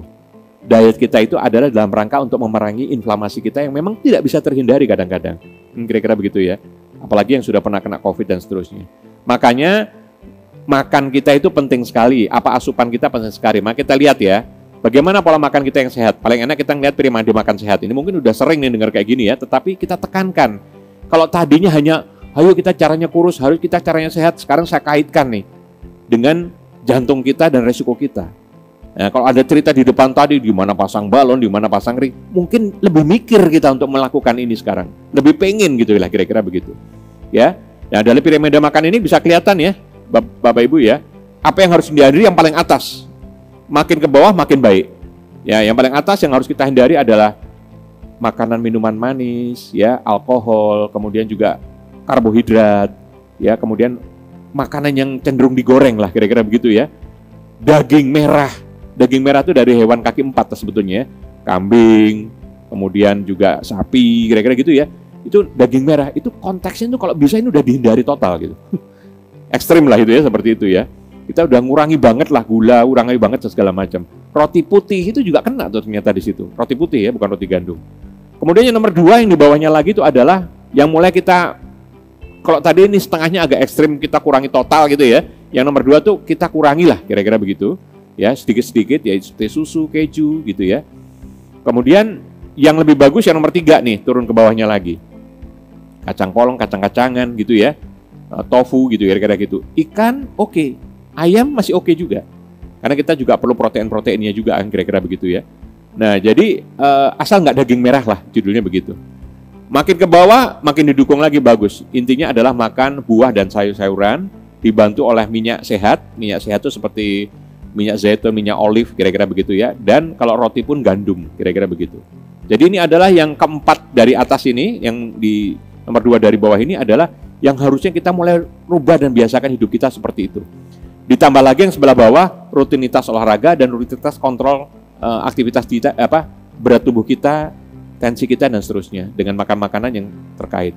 Nah, di sini di sebelah kirinya terlihat ada multivitamin yang perlu didorong karena kita memang kadang-kadang orang gini, vitamin D cukup dengan berjemur saja gitu. Ternyata waktu di hasil tes darahnya diambil juga vitamin D-nya nggak naik-naik amat karena memang nggak cukup ternyata. Dan pendukungnya adalah dari vitamin harus kita minum. Saya agak sedikit memberikan satu sharing saya, tips saya, trik saya mungkin apa yang saya lakukan. Yang dulu waktu 2021 itu rutin 2008 ke 2020 saya lakukan. Kemudian di 2021 ke 2022 nggak saya lakukan. Selain udah minum obat banyak ini ya sebetulnya. Tetapi sebetulnya ada bagian yang dulu saya sempat hilang. Dan saya baru nggak ini kontribusinya lumayan besar. Yaitu ini Bapak Ibu sekalian. Jadi dulu dari tahun 2008 sampai 2020 saya rutin banget minum minyak zaitun, minyak baik ini dan juga omega 3. Saya nggak ngomong merek ya. Kalau ngomong merek apa saja ini kebetulan contoh yang saya minum. Kemudian ternyata setelah saya teliti dari data-datanya, omega 3 itu, kapsul omega 3 itu penyebab kita menekan inflamasi kita juga, bisa mengendalikan inflamasi kita juga. Nah, ini kan menarik ya. Jadi omega 3 itu berkontribusi pada penekanan inflamasi kita, peradangan kita. Kalau yang minyak zaitun, ya minyak olive tadi ini berkontribusi pada pengaturan kolesterol kita, HDL kita tahu-tahu jadi bisa lebih baik, atau totalnya jadi bisa turun segala macam di luar obat ya. Obatnya tentu biasanya memang kalau kayak total kolesterol itu juga udah nggak bisa lepas dari obat biasanya kalau orang yang udah punya. Misalnya kayak saya dulu 220-an, terus kemudian saya diet makan dan segala macam, cuman jadi 200 kira-kira begitu, nggak turun banyak banget gitu, masih bahaya gitu. Setelah itu dokter ngasih tahu saya bahwasanya Hajar, kamu kolesterolnya sudah dihasilkan oleh tubuhmu sendiri, oleh metabolisme tubuhmu sendiri. Jadi nggak cukup dengan hanya ngatur makan, akhirnya harus juga dikombinasi dengan obat. Tetapi dulu saya rutin banget minum dua obat ini. Ketambahan sekarang yang sangat baik menurut saya itu adalah kalau buah itu alpukat karena seratnya baik dan juga mengandung vitamin C dan E yang baik. Dikombinasi dengan mangga dan juga pisang itu di jus. Ini udah jadi satu banyak masukan daripada dokter-dokter gizi dan juga dokter ahli untuk mulai mengkonsumsi seperti ini. Bapak Ibu sekalian, ini satu kebiasaan yang mungkin saya share, tetapi saya baru ngeh. Ternyata dulu ada 2 kebiasaan yang sampai puluhan tahun saya lakukan, ya, tetapi tidak saya lakukan dan itu berdampak juga ternyata. Dan ini yang harus saya tambahkan dalam aktivitas saya dalam sehari-hari. Bapak Ibu sekalian, kalau kita lihat data ini clear. Yang atas itu adalah yang biru itu adalah orang Jepang, ya. Kemudian yang atas itu adalah orang Amerika dan yang merah itu orang Amerika dan hitam itu orang UK, orang Inggris. Ini data kematian akibat jantung koroner. Yang titik-titik itu adalah perempuan, ya, cenderung lebih rendah daripada yang laki, ya. Nah, di sini kelihatan bahwasanya Amerika dan UK laki-lakinya itu dominan banget kena sakit jantung koroner, ya, dan yang perempuan lebih rendah. Tapi yang paling rendah itu adalah yang di Jepang. Kenapa? Karena pola makannya di sana naturalnya sudah beda. Mereka akan makan cenderung ikan daripada daging. Ya, jadi ini hanya untuk bukti saja apa yang kita makan berkontribusi pada diri kita. Bapak Ibu sekalian, saya ingin memberikan sharing tentang ini, nanti mungkin bisa di crop, dijadikan screensaver atau dijadikan wallpaper, hanya untuk mengingat diri kita aja. Ada 25 tips untuk hidup kita jadi sehat, ya. Nomor 1, jelas ya, tadi dikatakan eat more makanan sayuran dan buah. Kemudian yang kedua, kurangi susu kita, keju kita, ya. Kemudian garlic itu ternyata sesuatu yang baik dan cenderung tambahkan lebih dalam makanan kita, dalam resep-resep makanan kita. Makanya orang-orang Korea itu mempunyai mempunyai daya tahan tubuh yang lebih bagus karena dia tuh biasa makan garlic, kira-kira begitu ya, atau bawang putih. Beta karotin seperti yang ada di wortel itu juga sangat bagus untuk tubuh kita. Kurangilah makan garam. Ya, di sini ada kelihatan bahwa kurangilah kita budaya makan garam, bahwasanya nanti garam ini punya kontribusi yang sangat besar terhadap tubuh kita, terhadap hipertensi kita. Kemudian makan harus rutin, reguler dengan baik, air minum harus yang banyak dan cukup. Karena begini Bapak Ibu sekalian, nanti air minum itu tidak hanya baik bagi sirkulasinya, tapi juga baik bagi darah, keenceran darahnya. Ya, kemudian mulailah pindah dari kopi ke teh, ya, tentunya tanpa gula lebih baik. Ya, dan ini satu budaya yang nggak gampang karena banyak orang yang lebih senang menggunakan kopi. Exercise sekarang jadi kebutuhan hidup kita, latihan, olahraga, rutin. Nah, ini yang menarik ya, menggunakan tangga daripada lift atau eskalator dan melakukan pekerjaan rumah itu sendiri. Kenapa sih? Kenapa itu perlu dilakukan? Gini Bapak Ibu, kan kita didorong nih untuk wajib olahraga. Tujuannya apa? Supaya kebetulannya kita juga bisa menekan, ya, selain sehat juga bisa menekan BMI kita, berat tubuh kita juga. Dengan cara strategi defisit kalori. Kita makan punya banyak kalori, kita harus keluarkan dengan aktivitas, gitu kan, kira-kira begitu. Nah, jadi ini biar defisit terus. Karena kalau kuncinya kita makan tapi kita aktivitasnya nggak ada, ya kalorinya numpuk terus dan itu menyebabkan kita gemuk. Nah, kalau olahraga, saya cuma punya waktu seminggu 2 kali, Sabtu dan Minggu, yang lainnya nggak punya. Terus gimana caranya kita punya aktivitas kegiatan kalori, membuang kalori? Yaitu tadi, meskipun di kantor kita memudahkan naik tangga. Saya ingat Pak Tam itu kalau kemana-mana dari lantai 3 ke 6 dan ke yang lainnya selalu menggunakan tangga. Ini udah jadi satu culture baru dan itu membuang kalori. Lakukan pekerjaan rumah sendiri sebanyak mungkin itu juga merupakan bagian daripada membuang kalori. Ya, jadi supaya kita punya program defisit kalori, kira-kira gitu. Kemudian mengukur berat badan secara rutin, lupakan rokok, minuman, memaksa tidur kita dengan benar. Kita ini kadang-kadang nggak sadar ya, kita tidur, pengennya nonton TV kelamaan, baca buku kelamaan, terus kemudian kita lewat dari jam 11 dan seterusnya. This is not good, ya. Terus kemudian apalagi yang lain dari 25 itu, tolong kontrol hipertensi kita secara rutin. Sekarang kan sudah ada yang digital ya, meskipun keakurasinya kalah sama yang manual, tapi cukup membantu kita untuk monitor setiap saat. Ternyata suatu saat kita tuh ada salah makan, terus kemudian tensinya naik. Kolesterol lakukan setidaknya setiap 2 bulan sekali melakukan tes darah, 3 bulan sekali melakukan tes darah untuk meyakinkan Anda dalam kondisi seperti apa. Working schedule kita harus juga tertata rapi, ya, jangan terbiasa dengan situasi di mana wah lemburnya luar biasa, besok tidak, lemburnya luar biasa, besok tidak gitu ya. Jadi ini sebetulnya kalau bisa structuring itu lebih bagus. Jadi orang mempunyai kebiasaan-kebiasaan yang sudah terstruktur dan tubuhnya sudah menyesuaikan. Ya, di sini adalah praktis, maksudnya ini memang adalah latihan seperti yoga dan segala macam yang bisa untuk memberikan tidak hanya kebaikan bagi tubuh fisik tapi juga kepikiran. Banyak ketawa adalah juga merupakan cara yang terbaik juga untuk membuat kita tuh lepas dari stres dan depresi. Ya, medical check up jelas, diabetes harus kita secara rutin kita kontrol. Sekarang sudah cukup dengan alat yang khusus itu ya, kecil saja, tidak harus ngambil tes darah, tapi itu cukup membantu untuk kontrol kita. Nah, ini yang penting nih, pelajari family history Anda.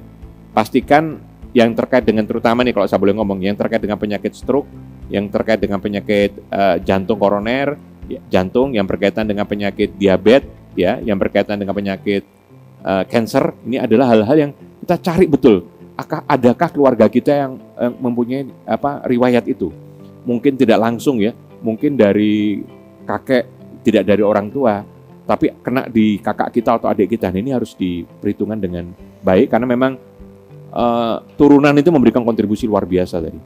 Ya, love ini maksudnya adalah biasa berbagi dan membagi. Ya, ini adalah bagian dari saya sebetulnya kenapa saya senang sharing adalah bagian daripada saya melakukan rasa apresiasi saya dan cinta saya kepada lingkungan saya. Saya sering presentasi sampai 1 jam, 2 jam, 3 jam berdiri gitu ya. Orang nggak tahu bahwasanya selain saya memang senang sharing, tapi kedua adalah saya juga membuang kalori saya. Nah, kira-kira gitu ya. Nah, tentunya obat-obatan menjadi satu bagian yang penting dengan konsultasi dokter dengan baik. Bapak Ibu sekalian, summary-nya adalah apa yang harus saya lakukan saat ini. Ini kan belum tahu nih, kena apa enggak dan segala macam, ya kan? Yang pertama, saya akan minta Anda Bapak Ibu sebaiknya tidak olahraga berat dulu kalau belum tahu jantungnya oke. Ini banyak orang yang nekat-nekat tuh. Ya olahraganya apa? Ini perhatikan dengan baik. Badminton, tenis, sepak bola, futsal, olahraga sepeda tuh yang pakai road bike. Olahraga-olahraga ini akan menyebabkan napas kita tersengal-sengal. Dan ketika seperti itu bahaya banget ketika ternyata kita mempunyai pembuluh darah yang sekecil ini. Dan ketika ada clot, habis kita. Kira-kira gitu ya. Makanya riwayat orang-orang yang meninggal karena penyakit serangan jantung itu mesti ada di situ tuh. Kalau nggak kena di sepak bola, kalau nggak kena di tenis, kalau nggak. Padahal mereka belum tahu. Yang paling benar tuh gini, jantungnya Anda dicek.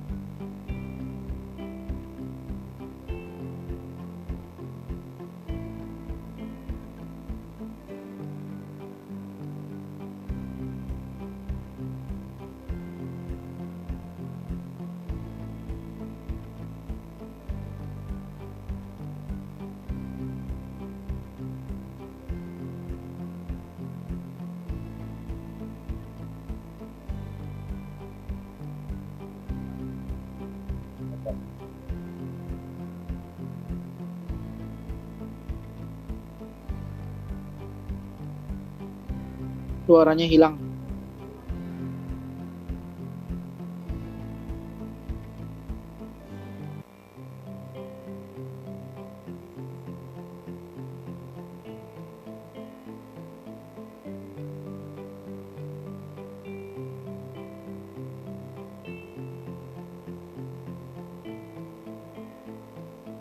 Belum ada suaranya.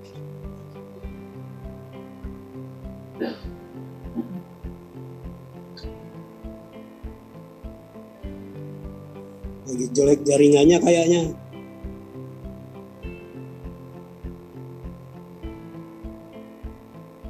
Lagi seru-serunya hilang. Jaringannya agak terganggu sebentar, sedang diperbaiki.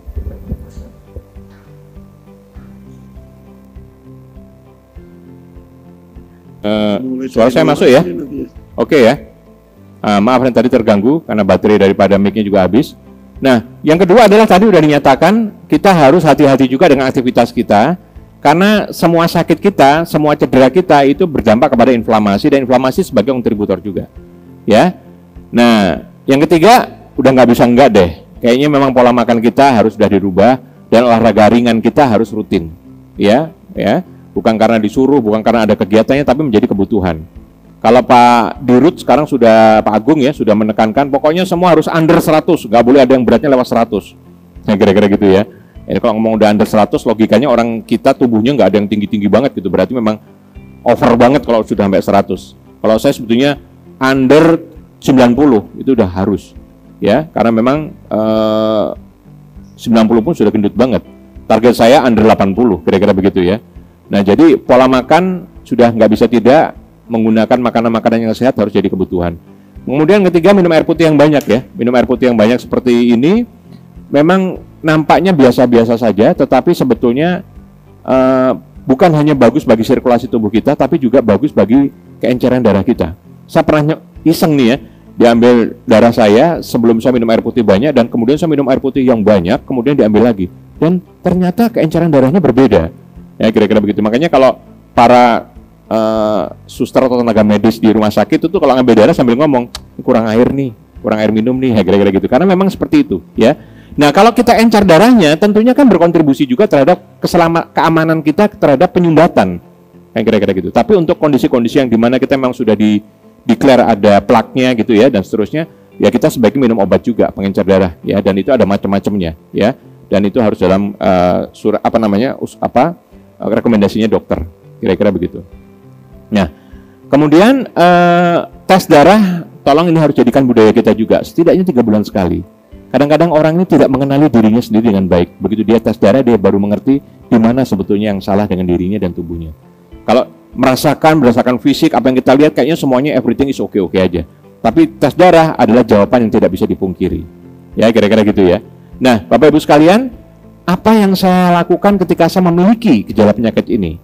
Nah, ini adalah beberapa yang perlu diperhatikan. Satu, mau nggak mau harus konsultasi dokter jantung deh. Ya, EKG ataupun treatment meskipun tadi akurasinya di bawah 60%, tetapi ini data awalnya cukup baik lah. Ya, dan itu juga banyak yang sudah terbaca dari sini. Kalau ada data yang masih penasaran atau mungkin ada kelanjutannya, perlu MSCT. Ya, MSCT, ya, terus kemudian bila perlu sampai kateter sekalian. Ya, kalau sampai dari kateter, kalau saya sih udah MSCT kebaca, ya kateternya siap-siap pasang ring atau di balon, kira-kira begitu ya. Jadi sesuatu yang nggak kerja 2 kali gitu, ya kan, karena prosesnya kan apapun juga mesti nggak nyaman, ya. Jadi siapkan untuk mengarah pada tindakan, kira-kira begitu. Nah, namun begitu kita memutuskan untuk ada tindakan atau operasi, pastikan Bapak pas mendapatkan dokter yang punya pengalaman di situ dan ada second opinion. Ada second opinion, contohnya tadi saya bilang, saya punya kapur, satu dokter mengatakan cukup di balon, satu dokter lain mengatakan harus dibor. Nah, ini makin lengkap, makin baik setelah kita ngelihat, oh ini betul juga ya, bor. Sudah saya tanya beberapa orang yang pernah dilakukan. Nah, intinya jangan sampai kita nggak melakukan konsultasi dengan second opinion, ya. Nah, konsumsi obat-obatan, ya umumnya untuk pencair darah dan penurunan kolesterol itu menurut saya menjadi sesuatu yang harus dilakukan secara teratur karena tubuh kita, metabolisme tubuh kita udah beda, ya. Namun Bapak Ibu sekalian, yang terpenting dalam diri kita ini saat ini adalah merubah pola hidup kita. Apa itu? Pola makan, pola aktivitas, pola pikir. Mau kena nggak kena, udahlah, rubah dulu aja. Ini sebetulnya bagian penting dari cerita tadi. Semua yang saya ceritakan ke depan, ujung-ujungnya saya mau ngajak ke sini, kira-kira gitu. Anda boleh ngomong begini ya, Pak, teman saya itu Pak, ngerokok, makan yang ngawur, tes darahnya oke, jantungnya sehat, dicek, kira-kira gitu. Sering tuh ada pertanyaan kayak gitu ke saya.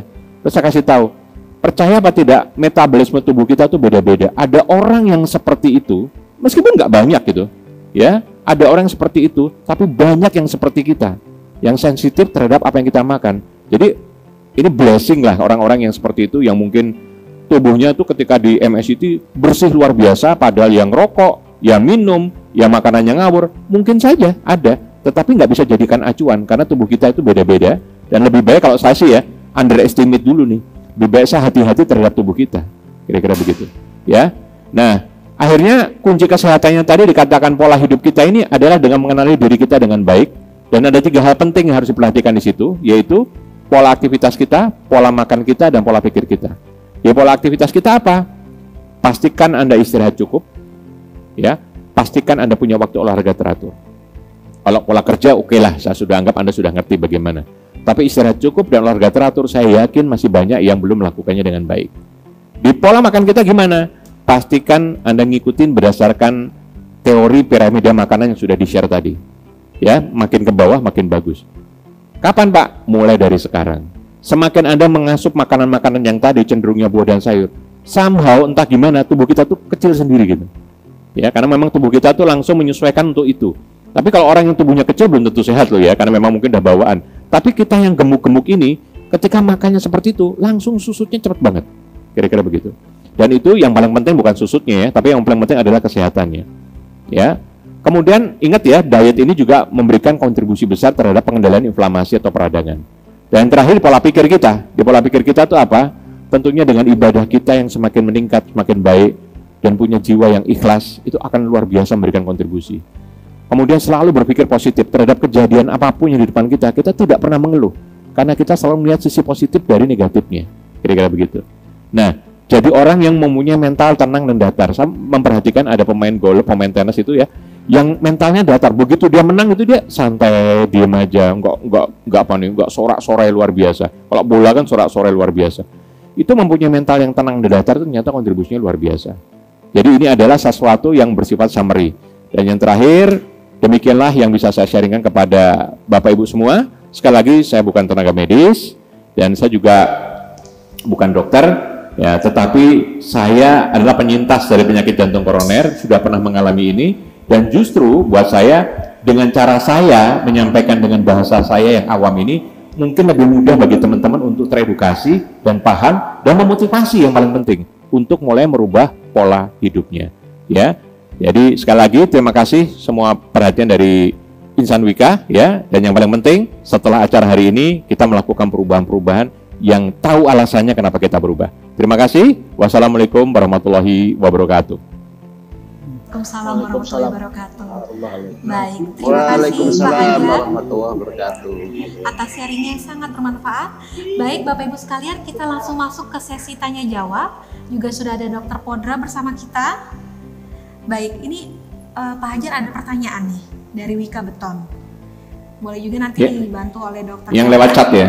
Iya, lewat Oke, box Pak. silakan.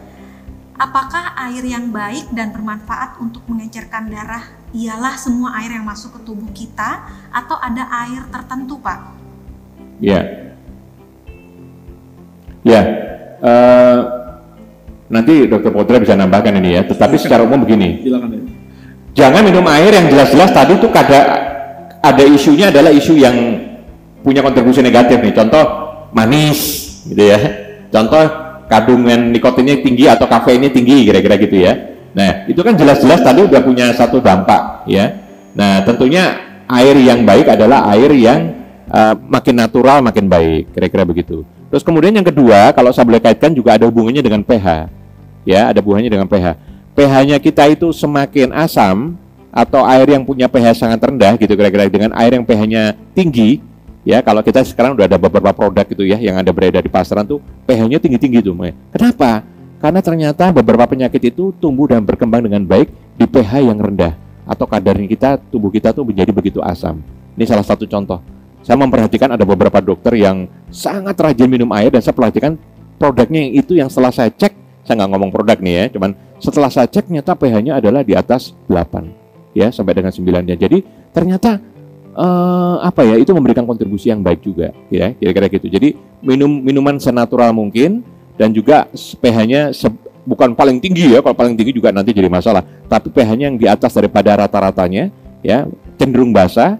Dan kemudian ya hindari minuman-minuman yang mengarah kepada yang manis, arahnya ke soda, arahnya ke kafein, kira-kira begitu, itu mulai banyak dikurangi dan hindari itu. Arah ke asin bila memang ada. Itu dari saya ya, mungkin kalau Dr. Podra mau nambahkan silakan. Tidak Pak, saya rasa sudah cukup Pak Hajar. Jadi memang betul sekali, yang paling bagus adalah air putih ya Pak ya. Kita lihat memang air manis, soda, itu tadi sudah sebutkan Pak Hajar, memang berpotensi ya untuk menyebabkan metabolisme juga menjadi buruk ya. Saya rasa memang lebih bagus adalah ya air putih itu dulu Pak. Iya. Betul Pak. Terima kasih Pak Dokter. Terima kasih. Baik, terima kasih Pak Hajar dan dokter. Selanjutnya ada lagi pertanyaan. izin bertanya bedanya nyeri dada penyakit jantung dan GERD. Jantung dan GERD. Jantung dan GERD. Oke. Suara saya masuk nggak ya? Masuk ya, oke. Baik. Ini udah agak teknis ya, tetapi saya gambarkannya begini. Kalau saya ditanya perbedaannya apa, memang kita nggak akan tahu loh sebetulnya. Ya, saya pernah punya keseru di tangan kiri saya, di bahu kiri saya, dan saya baru ngeh juga waktu sakitnya jantung 2008. Terus kemudian saya cedera, sakit jantung juga, atau ada rasa nggak nyaman. Kemudian setelah saya ada tindakan, terus kemudian tangan kiri saya juga hilang gitu. Jadi menurut saya nih memang ada, ini kan tadi katakan ya, sebetulnya ada gejala-gejala itu perlu dicurigai gitu. Yang menentukan tuh adalah hasil asesmennya, maksudnya hasil tesnya. Jadi kalau kemudian kita kalau ada gejala, tes darah kita kayak apa, gitu yang paling mudah tuh yang kelihatan. Terus tadi kalau yang berkaitan dengan jantung kita, karena kita udah punya gejala tadi, kita ke dokter untuk dilakukan kajian atau analisa. Karena buat saya lebih baik kita sifatnya adalah preventif gitu, hati-hati gitu. Tetapi membedakannya terus terang susah. Kita saya mengatakan dulu, saya ini merasa ini hanya cedera aja atau merasa saya nggak nyaman aja. Dan begitu saya misalnya nih nggak enak di sini, dikerok hilang, kira-kira begitu. Nggak ada masalah, kira-kira gitu. Tapi ketika kemudian dilakukan tes MSCT, ketahuan ada 80%. Nah kemudian dilakukan intervensi, kemudian disembuhkan, dan saya baru merasakan, loh, kok enak ya? Nah, taunya gimana nih saya kalau kayak gitu kan gitu ya. Jadi lebih baik saya mengatakan sifatnya indikasi. Jadi kalau ada yang ketidaknyamanan yang saya ceritakan tadi, apalagi didukung dengan yang lain-lainnya ya, misalnya tadi tangannya sering berkeringat dan seterusnya, debarnya jadi beda, ada rasa nggak nyaman di dadanya, nah itu apalagi tuh. Tetapi kalau sudah ada hal-hal yang seperti itu, kita perlu curigai karena memang agak susah. Banyak orang yang kena sakit jantungnya tuh gejalanya gejala lambung, makanya tadi yang perempuan terutama ya, gejalanya gejala pencernaan. Makanya kalau buat saya ya cek pencernaannya juga perlu, tapi cek jantungnya juga perlu, kan nggak ada salahnya. Ya menurut saya gitu ya, Pak Dokter mau nambahkan? Iya Pak, terima kasih.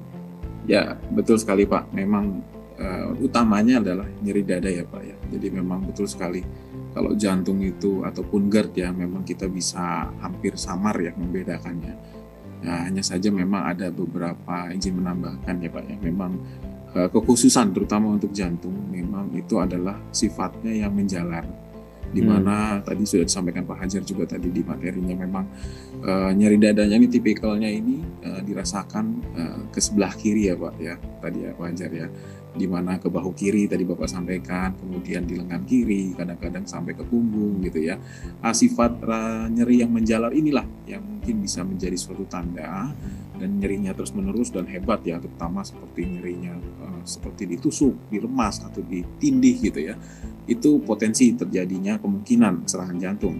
Kalau kita mungkin GERD ya tadi Pak Hajar juga sampaikan lebih periksa ke lambungnya, jadi kita bisa cek apakah ada gangguan lambung sebelumnya ya, di mana mungkin nyerinya hampir sama, di nyeri di dada bagian bawah, namun biasanya disertai dengan gejala-gejala yang lambung ya. Biasanya mungkin ada kembungnya, mungkin ada mual, mungkin sebelumnya ada muntah dan sebagainya. Mungkin itu tambahannya Pak Hajar. Terima kasih.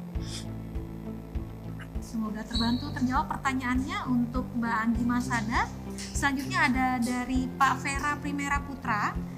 Tanya nih Pak, faktor keturunan tadi kan mempunyai pengaruh terhadap resiko penyakit jantung. Apakah ini karena pola makan yang mirip dalam satu keluarga atau ada hal lainnya Pak?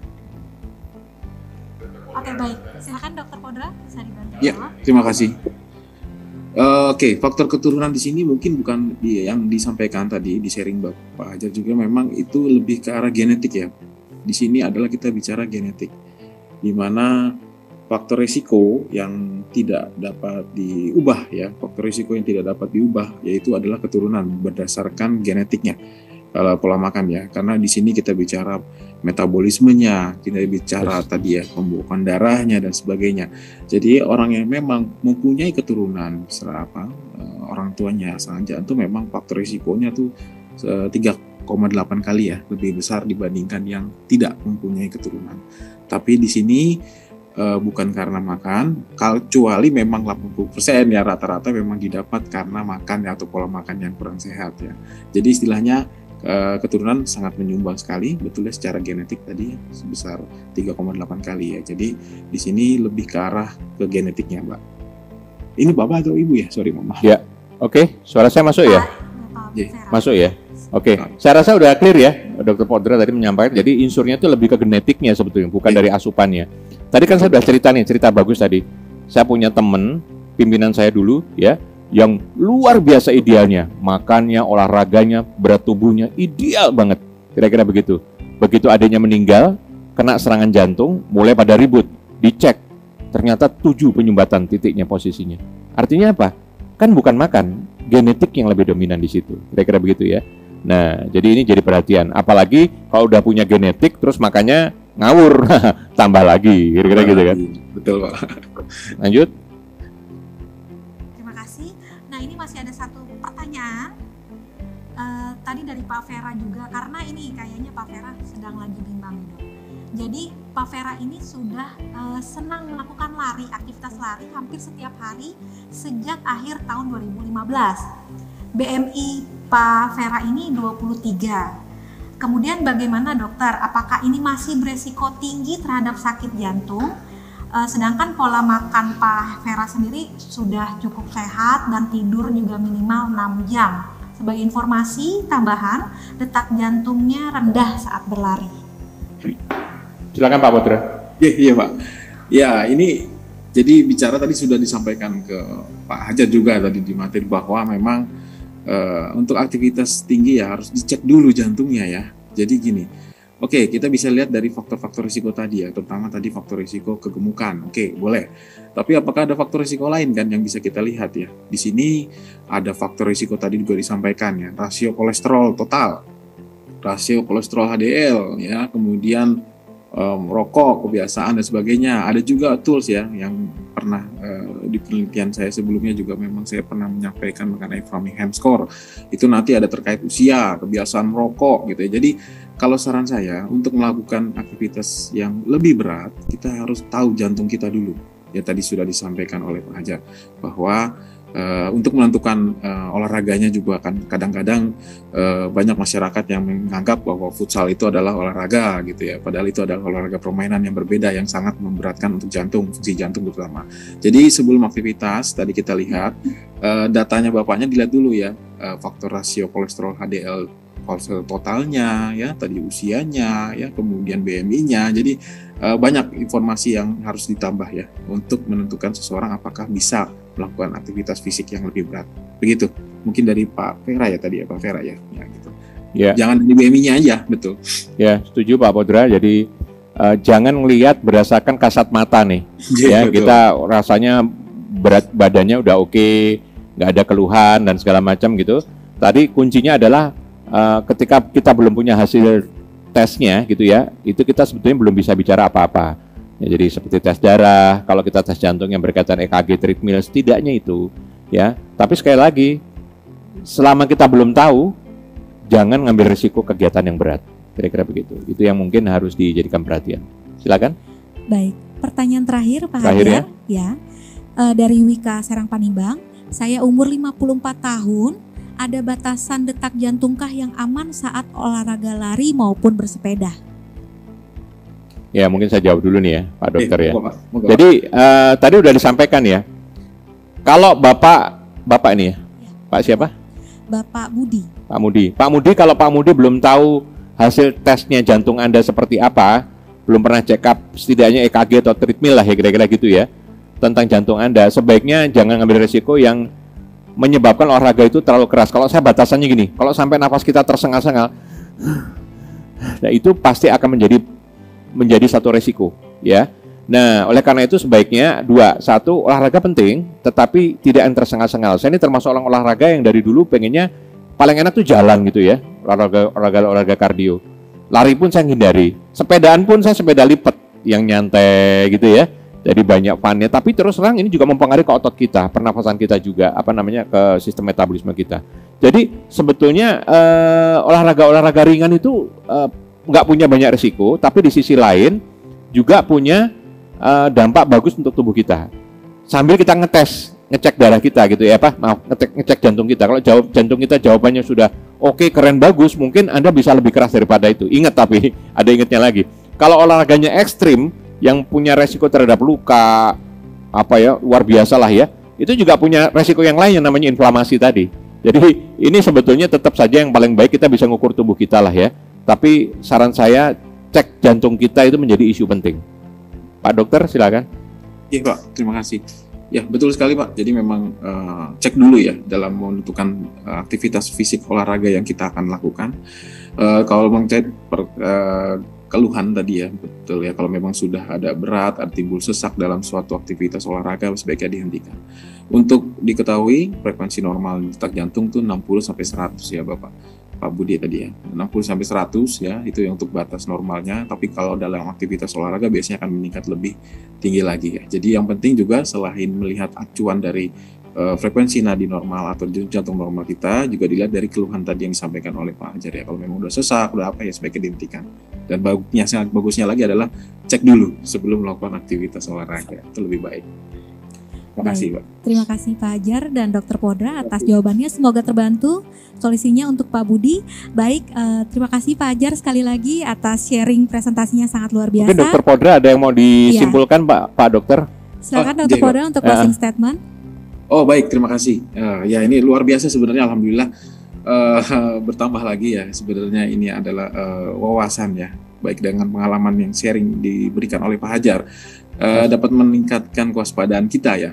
Terutama kita lihat trennya tadi sudah disampaikan meningkat ya dengan usia muda, dengan resiko penyakit jantung yang tinggi ya.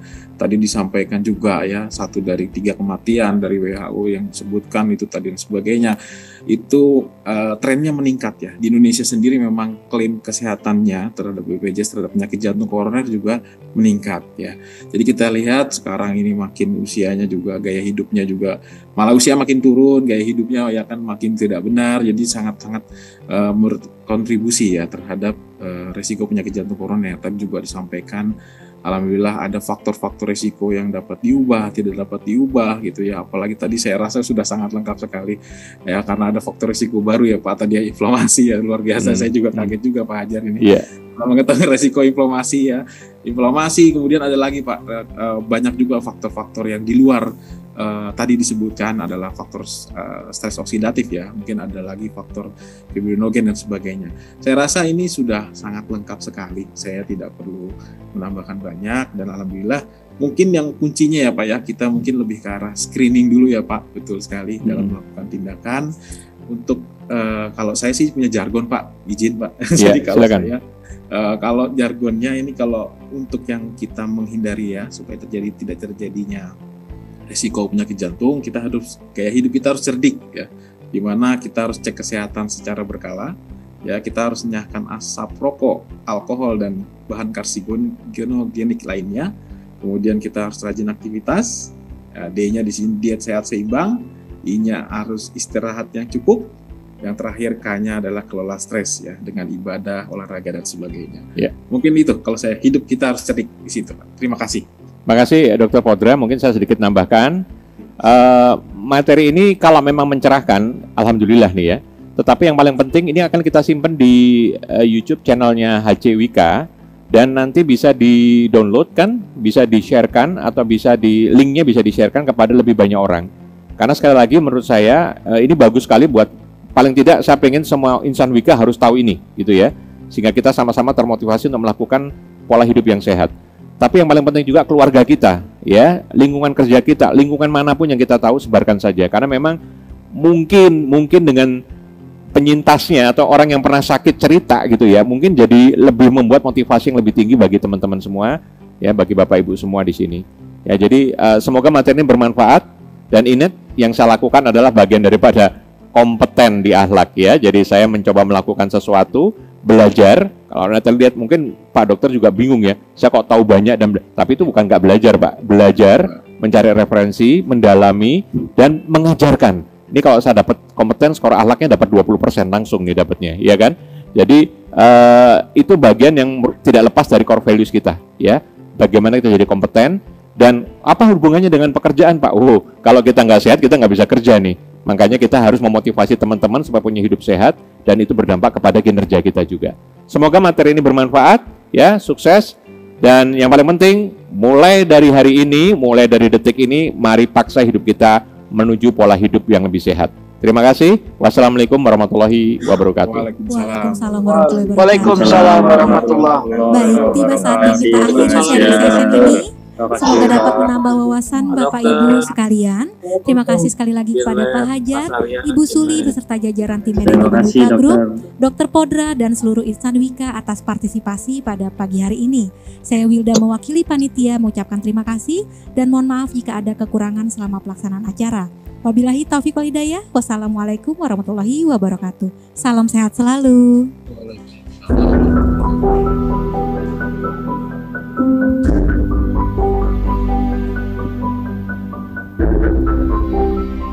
Apa yang kau rasakan saat berada di puncak? Setelah langkah demi langkah yang kamu daki, beribu tantangan yang kau lewati, membawamu hingga tempat tertinggi? Kita begitu berbahagia menikmati pemandangan dari titik sang juara.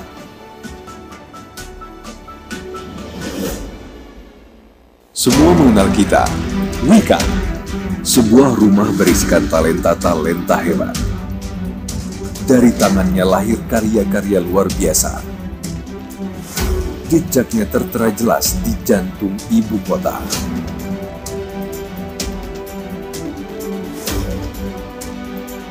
Menyebar rata di Nusantara.